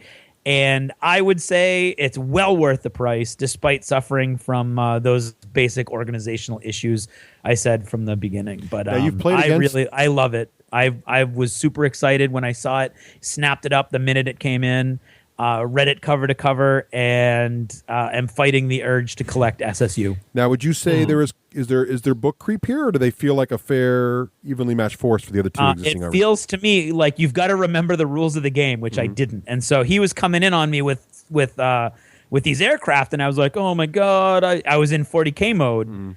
I was like, oh, I'm just going to stand here and take it. And Jeremy was like, how come you're not reacting? Oh my god, this is Dust. I can react. I mean, it's crazy. Because you're in this other mode where so many games don't give you that option. Right. And so I did that, and he was very gracious, and he let me take some shots, and I still lost 2 heavy squads in 1 action. Wow. The helicopter aced me, and the guys that came out aced me. But but yeah, so but I did take down the helicopter first, and it's awesome. It's no, I don't think there's creep. I think it just works so differently that you have to adapt and adjust to the new to the new challenges. No, that's perfect. That's great. Just what you want. Now Norbert was kind enough to disclose the fact that he's a volunteer for Privateer Press. We should probably also disclose the fact that I am a contracted employee of Fantasy Flight Games with absolutely no feedback or stake whatsoever in Dust. Unfortunately, I tried, man. But yes, I do work for Fantasy Flight occasionally. Well, that was awesome, Craig. Well, I can say that I am not affiliated with either company at all. And but I wanted to talk a little bit about War Room. War Room just came out, and what War Room is as I mentioned earlier in the show, it is a new app for iOS and Android, and it is a gaming. Privateer Press is releasing this as a gaming aid for Warmachine and Hordes, right, Norbert? That's right. So the idea behind this is, let's talk a little bit about what it's trying to do, and then we'll talk about how successfully maybe it's doing it. So the idea behind this is really it's a couple things. It's Norbert used the word card encyclopedia, and that's a good way to put it. I think it's designed to sort of replace the need for the battle card. So for those not familiar with Warmachine, right, is every model or unit in the game has a little card, and you put these cards in sleeves, and you use dry erase markers to mark off damage on your guys. And also, most of the special rules for what each unit or model can do are printed right there on the card. So basically, if you know the core rules of the game, all the special rules and all the special powers of all your pieces are right there in front of you on the table on these little cards. And the idea behind War Room is, hey, let's automate all that for the players. So we'll put it all into your phone or your tablet, and you can page through the cards. And there's a way. The design of the app is that you can actually host a game. You can build an army list with the app. You then host a game, and then Norbert has the app too. He can challenge me in the game. I would then immediately see all his cards from his army, and I can actually virtually mark damage on my cards in the game. And then while I'm thinking about my move, Norbert can actually look at my cards and see who's wounded, read about my powers. I can read about his. I can reference my powers. Also, what's in the app, the idea is there's a full rules reference. So when you're looking at a particular card, like my Striker, let's say, my Warlock, I can actually tap on parts of my card. Let's say there's an icon on there that shows that Striker is a Warcaster. I can click on that. And it tells me all the Warcaster rules. Or if I'm looking at, he causes, if I have his Earthquake spell causes knockdown, I can tap the word knockdown, and it brings up the actual full text and effect from the main rulebook of knockdown. But beyond even that, there's actually a reference mode, which I think is actually pretty cleverly designed and really good UI, and that is it shows all the letters of the alphabet on the right-hand side. And if I tap a letter of the alphabet, let's say R, it shows me all the R ruling headers. And this came up we used this a couple times in my game with Patrick. We found that we had a couple rules questions. He had a charge going on against me where at the start of the charge, he didn't have a line of sight to all my models, and some of the models were killed, and what could he do with the remaining models? And so he went for the rule book, and I went for the app, and this happened 2 or 3 times in the game, and every time I got to the rule faster in the app. So the UI for that is actually very, very nice. On the iPad particularly, it does a good job of laying it out and get you there very, very quickly. Also in the game, in the app, I think as well, is you can tell they're building towards this. In addition to being a reference book, it's also help you play and marking damage and whatnot. Also, it has a built-in chess clock. So it's been very, Warmachine made it very popular right at tournaments to have chess clocks. And the advantage of a chess clock, for those who haven't tried it, is during tournaments, there's timed events, right? So we have 2 hours or an hour and a half to play our game. And one sort of unsavory tactic that some folks might use is they will, during their turn of the game, they'll stall if they're ahead in the victory conditions, just stall and so we run out of time in the tournament. And now I had the advantage because I went first or whatever. There's not enough time for you to finish your last turn. I got an extra turn in the game on you or whatever. And oops, you lose.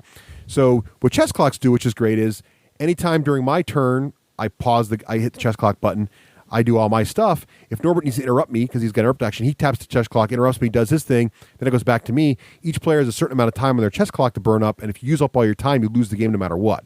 And it's just a nice mode for very, very competitive play, obviously. That's built in as well, so what's nice about that is if everybody has the app, you don't need to buy a chess clock, which is kind of nice. So that's sort of the idea, right, Norbert? Did I miss any sort of the core goals of the app? No. So it's a reference tool, it's a list building tool, it's a reference tool, and a gaming aid, live gaming aid. All kinds of things. Now, the pricing is sort of interesting. So the app itself is free to download. And again, it's available on Android and iOS. More about how the deployment went in a minute.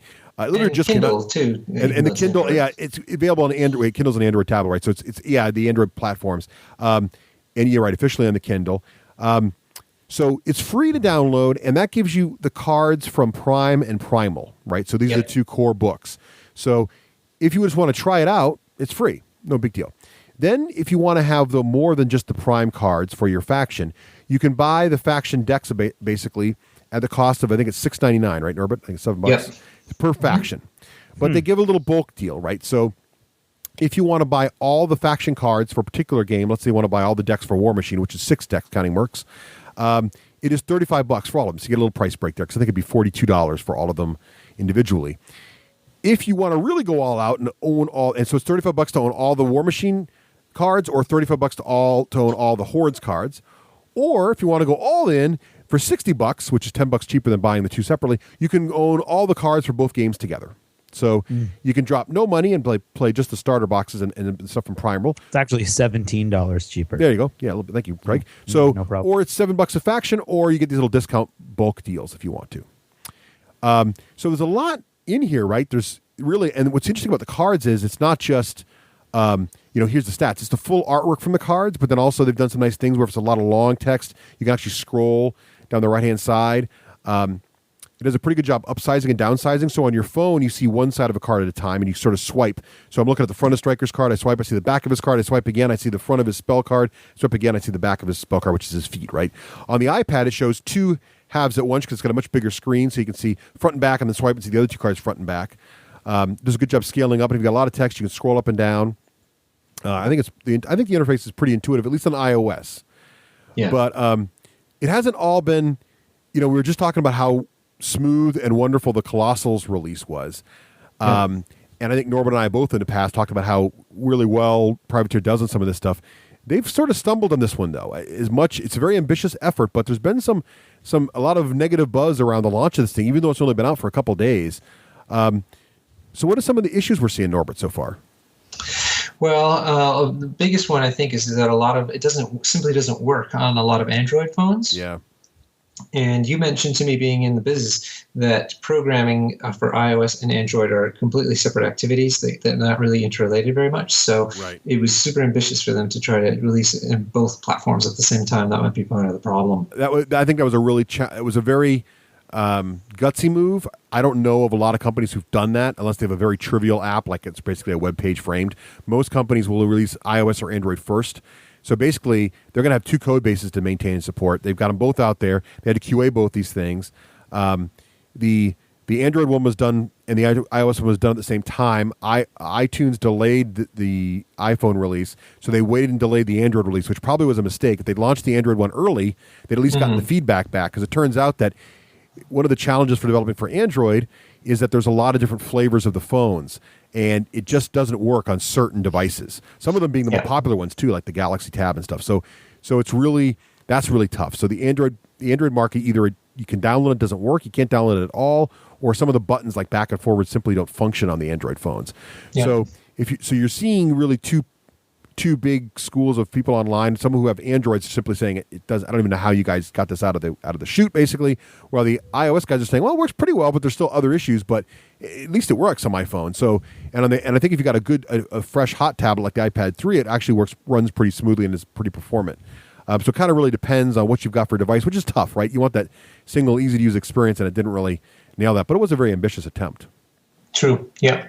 So the other big thing I thought is that it used to be limited to 2 different devices. So like if you made a purchase, you could register that purchase on 2 different devices. They recently just changed that to 3, nice. As of today, actually. That's good. Yeah. That's a big complaint. And but here's the problem, though. So it'll sync the cards that you've purchased on all your devices. So that's important and good.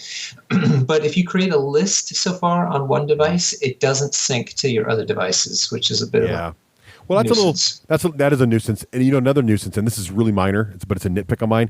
When they list the cards, they do list the cards by type, but they don't list the cards you own. So if you haven't paid for everything, you see all the mercs and everything else, but you can't, and you see all the cards you don't own, like Primal. So it'd be cool if they just kind of grayed out the cards you couldn't own or something.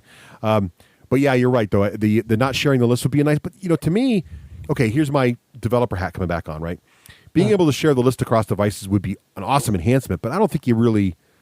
I don't know. That seems like a minor complaint to me. I don't know. Maybe. The other one that you and I actually differ on quite a bit is the list building capability. I think it's a really popular thing. They've advertised it by saying that it was meant to be more of an encyclopedia. Well, that's the word I use, but basically they wanted it to be a card reference. And in that sense, it's just like what the iPod did, I think. For music. It's fantastic to be able to have in one little device all the cards in the game so that you can reference them no matter where you are. So like if you have a thought about something, or if you're on a train somewhere, somebody asks you a question, you can just pull up any card in the game if you own them. I love that part about it. That's really awesome, especially since it's the exact same card. Oh, and the cards get updated. So if there's an errata or something like that, instead of having to deal with errata, the card will just be fixed on your phone. So it's actually better than the physical cards in that respect. And once you buy a faction deck of some kind or the whole bundle, any new models, you never have to buy them again as far as what they're claiming now. So it's a lifetime purchase, essentially, and updated all the time. So those are all good things. What I don't like is that it doesn't have a very good list building capability. So it has one, so you can kind of pull models. But in this game, we have things like theme lists. And theme lists are basically you are restricted to using certain models, but in return you get certain bonuses. It allows you to indicate that you want to use a theme list, but it doesn't enforce the rules of that theme list. So, and they can get kind of complicated, which is why it'd be nice to have a computer to help you out with it. So it'd be nice, for instance, if you click the theme, that it would only show you the models that you are allowed in that theme. And in some instances, the theme gives you discounts to the cost of the model. And it would be nice if that model cost would be, it would be reduced as it should be based on the theme. It doesn't do any of that. So you basically just have a open tablet or blank piece of paper, really, that you can pull models onto. It doesn't really do any logic for you. Yeah, it does. It does very. It's replicating the experience of you have a deck of cards next to you, and I'm going to pull through and pick the cards I want for my army. So you do that, and you create a name of an army, and it remembers that army, and it saves them all together and groups the cards together, and it also associates them with the correct battle group caster, right? So if you're playing 100 points and have two casters, it'll ask you, do you want to give this to Stryker or do you want to give this to Jeremiah, Craig, whatever? That all works. There's also a bug right now that Jack Marshals don't work quite right. So some Jack Marshals let you assign a Jack to them and other ones don't. So that's a bug they're going to fix. But you're right. They said, and the reason I don't think this is quite as serious as a lot of the community does is they did state up front. I think they stated back when they announced War Room in January, February, whatever it was, that they weren't going to enforce the theme rules. But they do. You can pick the theme, and it gives you the full text and rules for the theme. You just have to enforce it yourself. The only other thing the list builder really does, as you mentioned, Norbert, is that you put them all together in a pile and say, this is the cards for my list. And it does show you the total point value. It shows you how much bonus points you get for Jacks for your caster. It shows that. And it shows you your field, your FU, right, for each unit, your field allowance or whatever it is. So that's all taken care of. So it works fundamentally like that, but it doesn't do a lot of the fancier things that tools like iBodger did, and I think that's what a lot of people are focused on. But here's what I think that makes it really amazing, and maybe the difference here is if you're a really veteran gamer of Warmachine and you know the rules really, really well, then yeah, maybe this tool feels like I really want my iBodger back. But for me, what I really liked about it was when I was dragging and dropping the models on my list and starting to look at interactions, I was like, oh, she does this. What is the rules for that again? I could tap on it and see the full core rulebook text for the rules she did.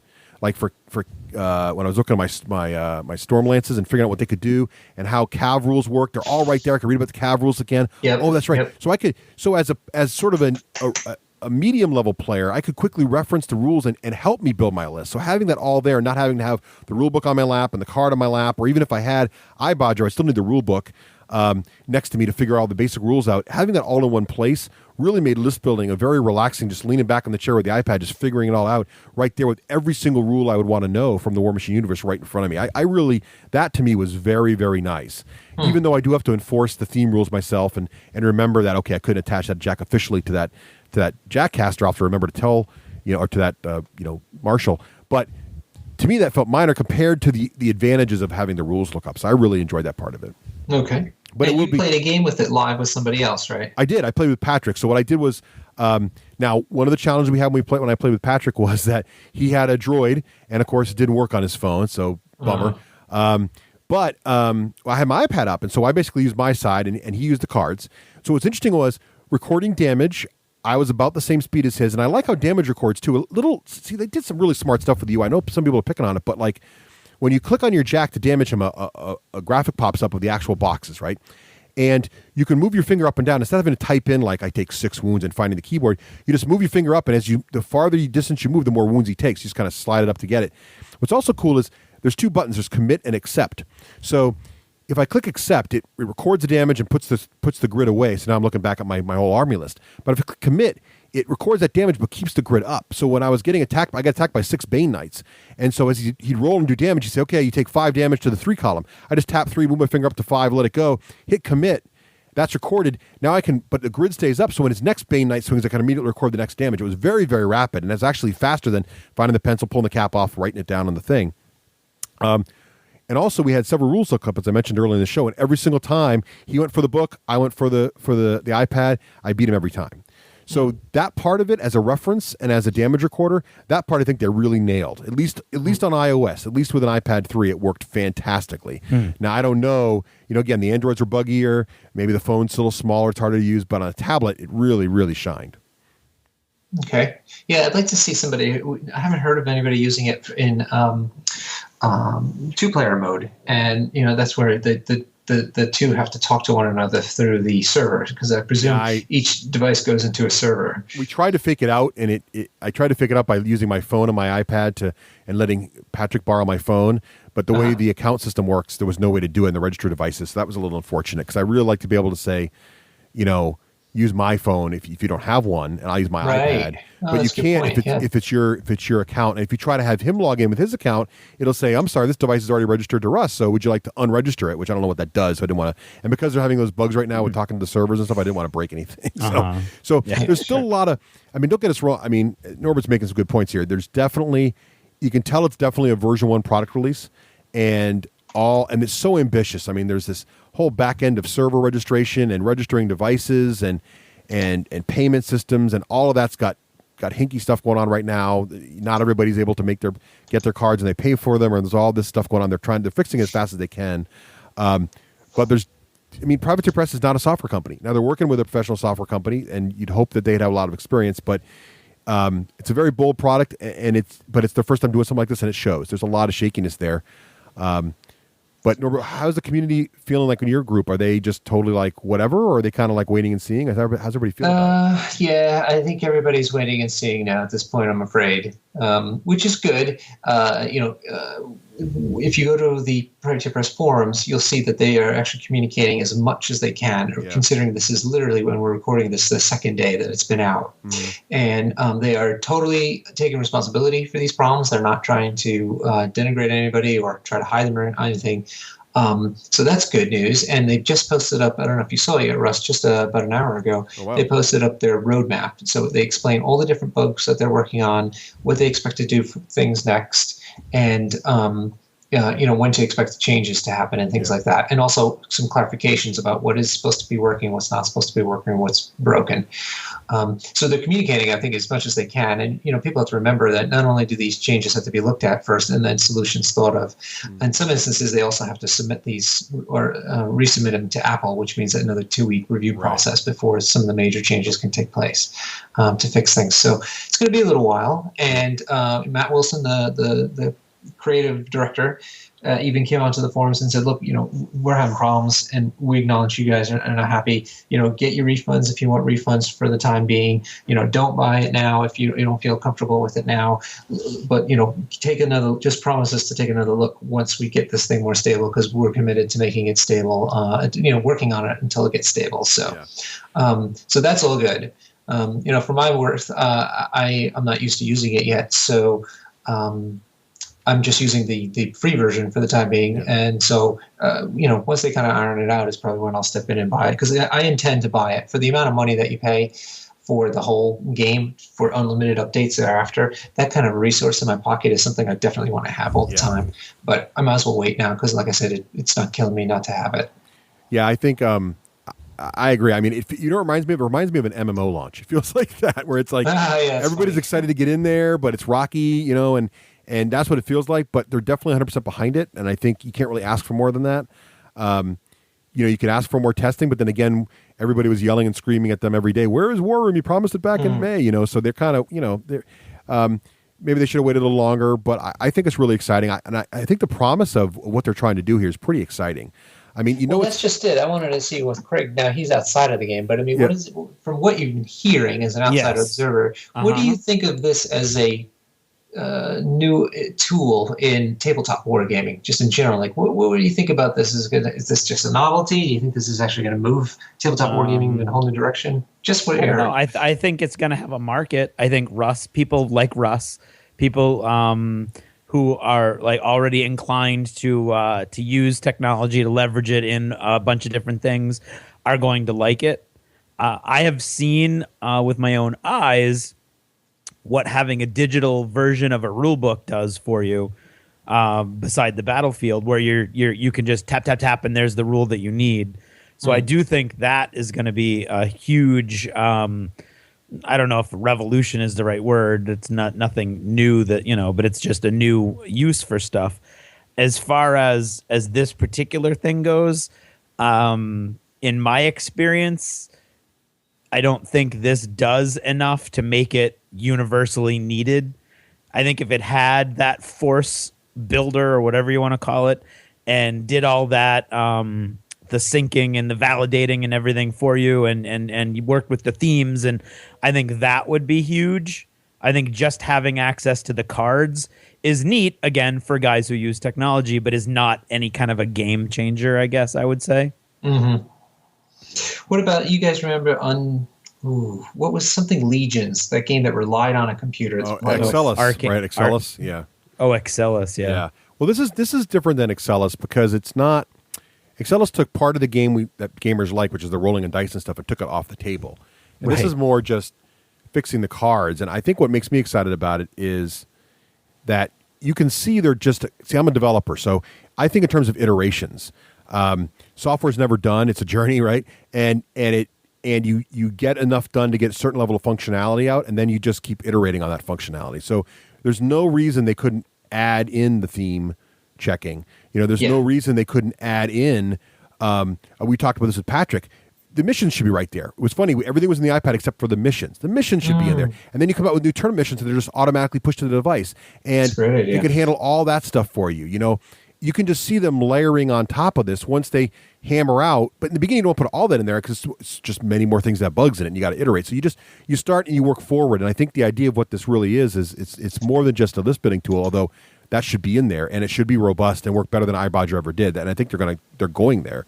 But it also should be it's this neat idea to help you actually play the game and play it faster with less, getting more fun on the table, less debates and stuff. And I think that's great. And I think, Norbert, you hit it all too, is the ability to update the core rules of the game and fix issues and update all the cards instantly is really something that you can't really underestimate.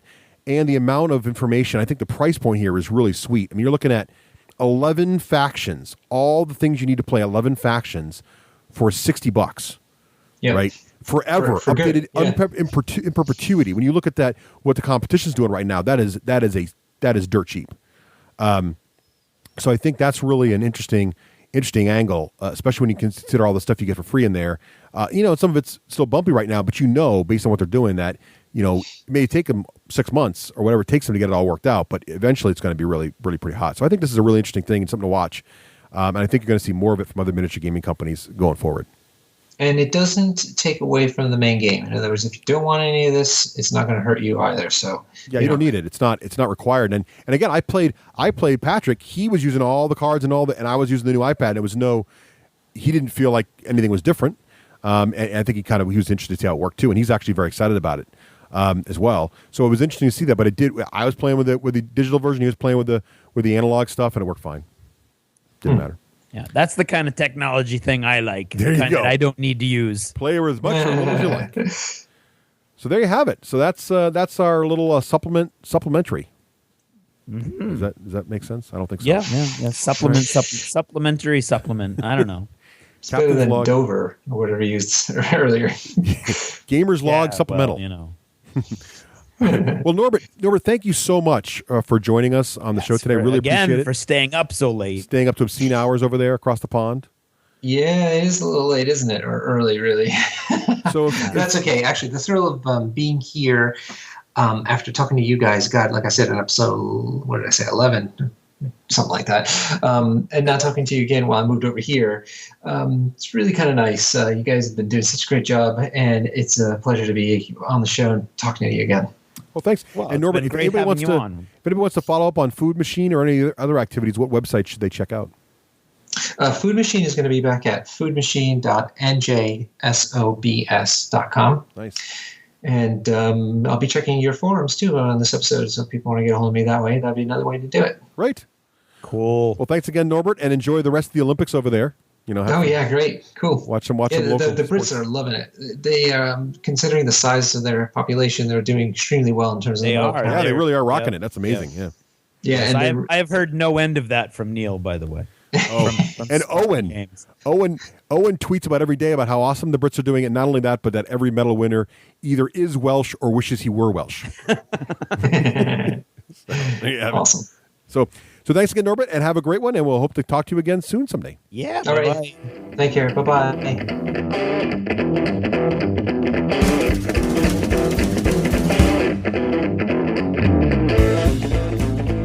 You're listening to the D6 generation. Born to game.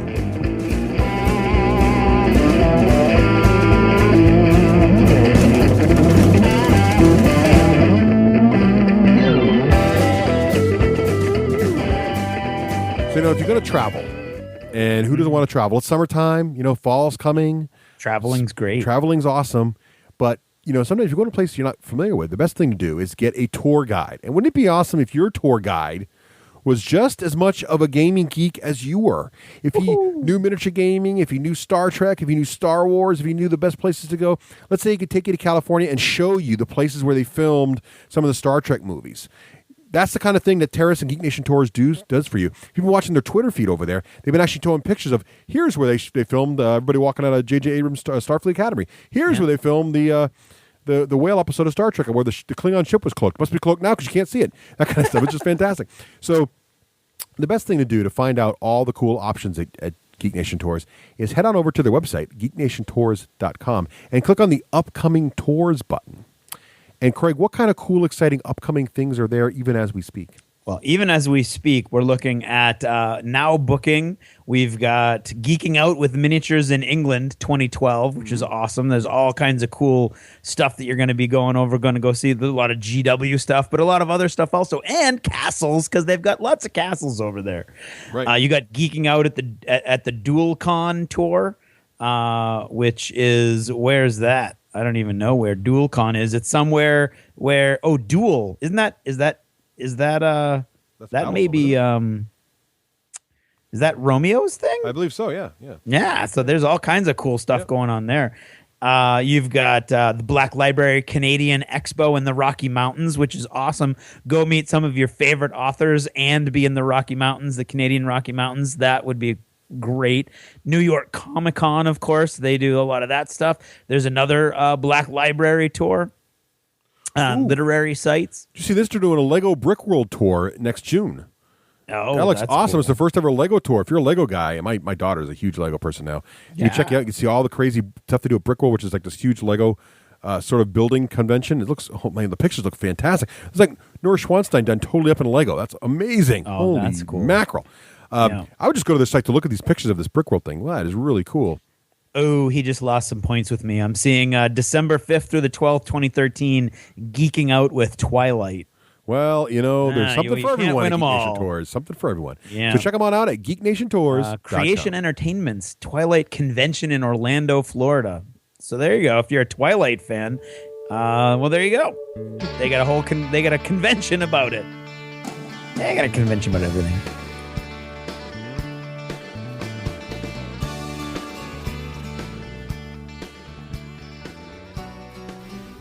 This Did You Ever Notice is brought to you by Adon, who'd like to say, hello, St. Mary's College of California, and thank you for appointing me as your new Chief of Public Safety. Those were the 4 greatest days of retirement ever. Did you ever notice how sometimes you just end up wallowing in irony? Because that's where I am right now. I would like to thank all of you from the bottom of my heart for the support that I've been getting and the just volume of emails that have been pouring in. Literally, this is the largest number of emails that I have ever received from anything we have endorsed or started here at the D6 Generation. And almost every one of them has been glowingly supportive. In fact, the only even mildly negative comment that I received was that the Did You Ever Notice segment was one listener's least favorite segment, but he still enjoyed it. So everybody else was even more supportive than that. So I would very much like to thank all of you. My intention was to do a little drawing now, but I think I'm going to wait until after Gen Con because I'm going to try to pick up a couple more things there, and I got a couple ideas in my head. So you've got until next episode to write in if you'd like. And I also would very much like to thank all of you who told me that you didn't need to be put in the drawing because you wanted to just get your opinion out there because it was so strongly felt that you didn't want to be rewarded for it. That's awesome, but I put everybody's name in anyway because it's just a tiny little thing, but I really want to thank as many people as I can.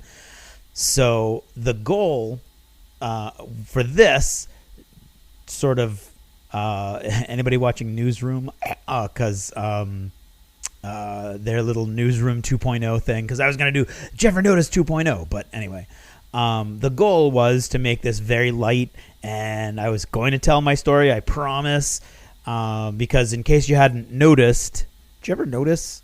The support has been awesome, and it could very well be that most people who don't like it don't listen, which is awesome, because if you've stuck through it at this point, then chances are you want to hear it. So I was going to tell the story, or one of the stories that I've been teasing for a while. And then this week, a couple things sort of hit us, and I'm going to change my tack, and I feel bad, but I feel like this is necessary in a couple different levels. We got our first bit of really tragic news last Saturday when Karen's really good friend from work, Althea, was killed by an uninsured driver with a DUI rap sheet the length of his arm. And the reason that I'm saying that is not to denigrate the guy with the rap sheet. He was driving legally with all proper identification, I believe. He just has a record of really reckless driving, and it cost Karen's friend, who I had met several times, her life. And because he was driving uninsured, there was no recourse for her family because she did not have life insurance either. She has 2 children. One is an 18-year-old girl who's going to college or was going to college in 3 weeks, and a 17-year-old son who is up and coming in high school, who is up and coming in high school. She was a great, great person. Those of you, this was a very strange, surreal element to the whole story. She's actually the sister of the successful comedian Ant. So if you watch any of those VH1 shows where the comedians make fun of stuff, he's actually on it. He's very funny, and it was very odd seeing him at the wake. But the key was, this was a woman in the prime of her life, struck down suddenly with no warning at all because she was not wearing her seatbelt. And I'm talking to you as a person who never wore my seatbelt. And I've been mocked incessantly by my friends and coworkers. It is probably the reason that we lost the seatbelt challenge, because I was on the team and I never wore a seatbelt, so I didn't have a lot of practice. I have been wearing my seatbelt regularly since that, so I would very much like to put that out there, guys. If you were like me and you don't wear your seatbelt, wear your seatbelt, because it's just stupid not to. Also, if you're in a country that has this as part of its offerings and you are in any way capable of doing this, think about looking into getting life insurance for the people that you're leaving behind, because it doesn't matter that you're a great driver. This is what my father always said, and I never believed him. It doesn't matter that you're a great driver. It matters that there are many people out there who are not great drivers. And that's what happened to poor Althea. That was Saturday. Saturday night. That was rough. Monday, we were dealing with that. And then on Tuesday, the father of a very good friend of mine passed away suddenly. He was 84 years old, I think. He lived an incredibly rich and productive life. But 3 weeks ago, he was diagnosed, unbeknownst to any of us, with stage 4 lung cancer. And 3 weeks later, he was gone. Now, the difference between these two situations was that he had the time. He had a full life, but immense French. Like, you just can't imagine how many friends this man had left behind, how many lives he had touched. He was a chiropractor with a ridiculously successful business in Massachusetts for decades, a huge family that loved him. And he had those 3 weeks, and in those 3 weeks, he very carefully and methodically said goodbye to every one of those people, reached out and told every one of those people what they had meant to him, how great his life had been. And he had that time, which is just one of the many tragedies that Althea wasn't offered that chance. She was taken in the prime of her life. Herb, on the other hand, was given these 3, and he didn't know it was 3 weeks. They told him 1 to 6 months, but he took that time. And so, what I would like to reiterate, and this happens every time someone dies, I know I do a Jever Notice that kind of touches on this, and I am sorry that this is a bit of a downer, but don't take it as a downer. Take it as a motivating force that get out there and let those people who mean a lot to you, let them know how much you mean. And I don't just mean your family and your friends, because gaming is a huge part of our lives, and those people that we game with on a regular basis, they're important to us. So absolutely don't go to bed without telling your wife that you love her, that you children, that you cherish them. At the same time, the next time you're playing across a game, make sure that you reach across that table and you shake hands and you thank them for that game, and you let your friends know how much you appreciate them, and live that life from one moment to the next, not anticipating that you're going to have those 3 weeks that Herb had, and that, just that you never know what's going to happen. You need to plan ahead. Don't be morbid, obviously, but plan ahead and just make sure that the people who mean stuff to you, that mean something to you, that they know it.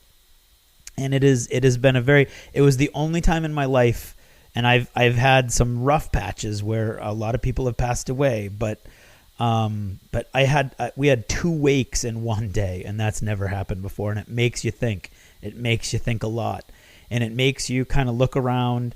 And I wear my seatbelt every time I get in my car now, and I make sure that every time I talk to somebody that I care about, that they know. You don't want to be a sap, because then everybody's going to make fun of you, and that's going to suck too. But I just make sure that everybody knows, that it's important to me, and they're important to me, and I really appreciate their part in my life. So I want to thank all of you guys, because actually several listeners, their emails were about the fact that I get to go and I get to talk to such a large group of people on a regular basis. And so I want to thank you for giving me this opportunity. It means a lot to me that I can come down here into my pub and talk for a few minutes every couple of weeks to you guys. And I'm really glad that that's touching enough of you that it makes sense to me to keep doing it. And it is something that I enjoy. So thank you. I am sorry that this wasn't as positive, because I'm going to try to be more positive in the future when I can afford it, when there's not something that's really bothering me. At the same time, I really thought it was something that was important and valid that I kind of put out there, because it's really what's going on right now. So I spent today with my very best friend in the world, Joe. We played some Dust. It was awesome. I crushed him, but of course it was the first mini game he's played in years, so I don't know how much that counts.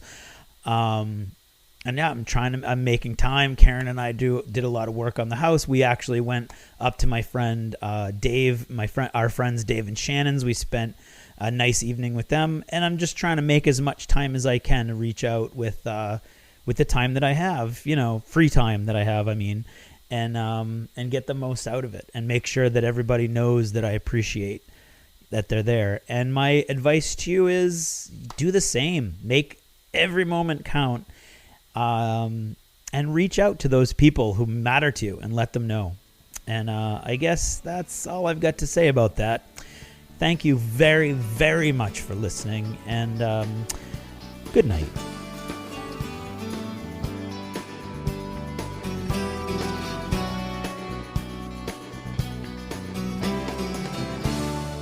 Achievement unlocked! You've made it to the end of another D6 Generation episode, the podcast whose humor has universally been acclaimed as not too horrible.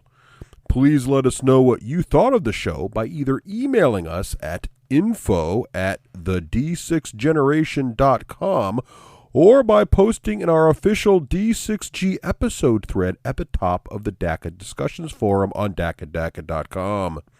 If for some inexplicable reason you actually enjoyed this show, you can help others find out about it by leaving positive reviews on iTunes. See you in 2 weeks. Thanks for listening, and happy gaming. The theme from Total Fangirl comes from the soundtrack of The Last Night on Earth, the zombie game, courtesy of Flying Frog Productions, and is a composition of Mary Beth Magalanes.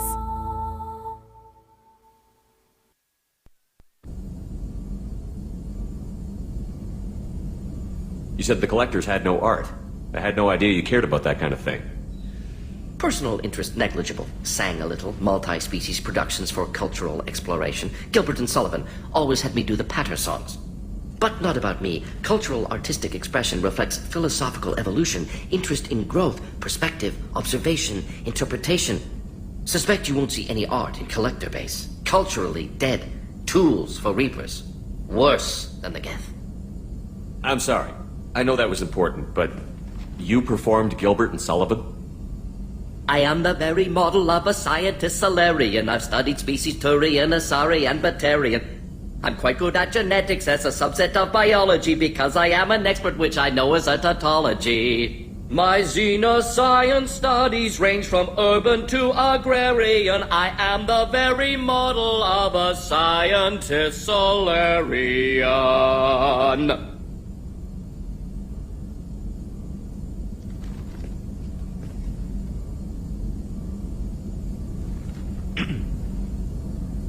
Thanks for sharing what you've learned, Morton.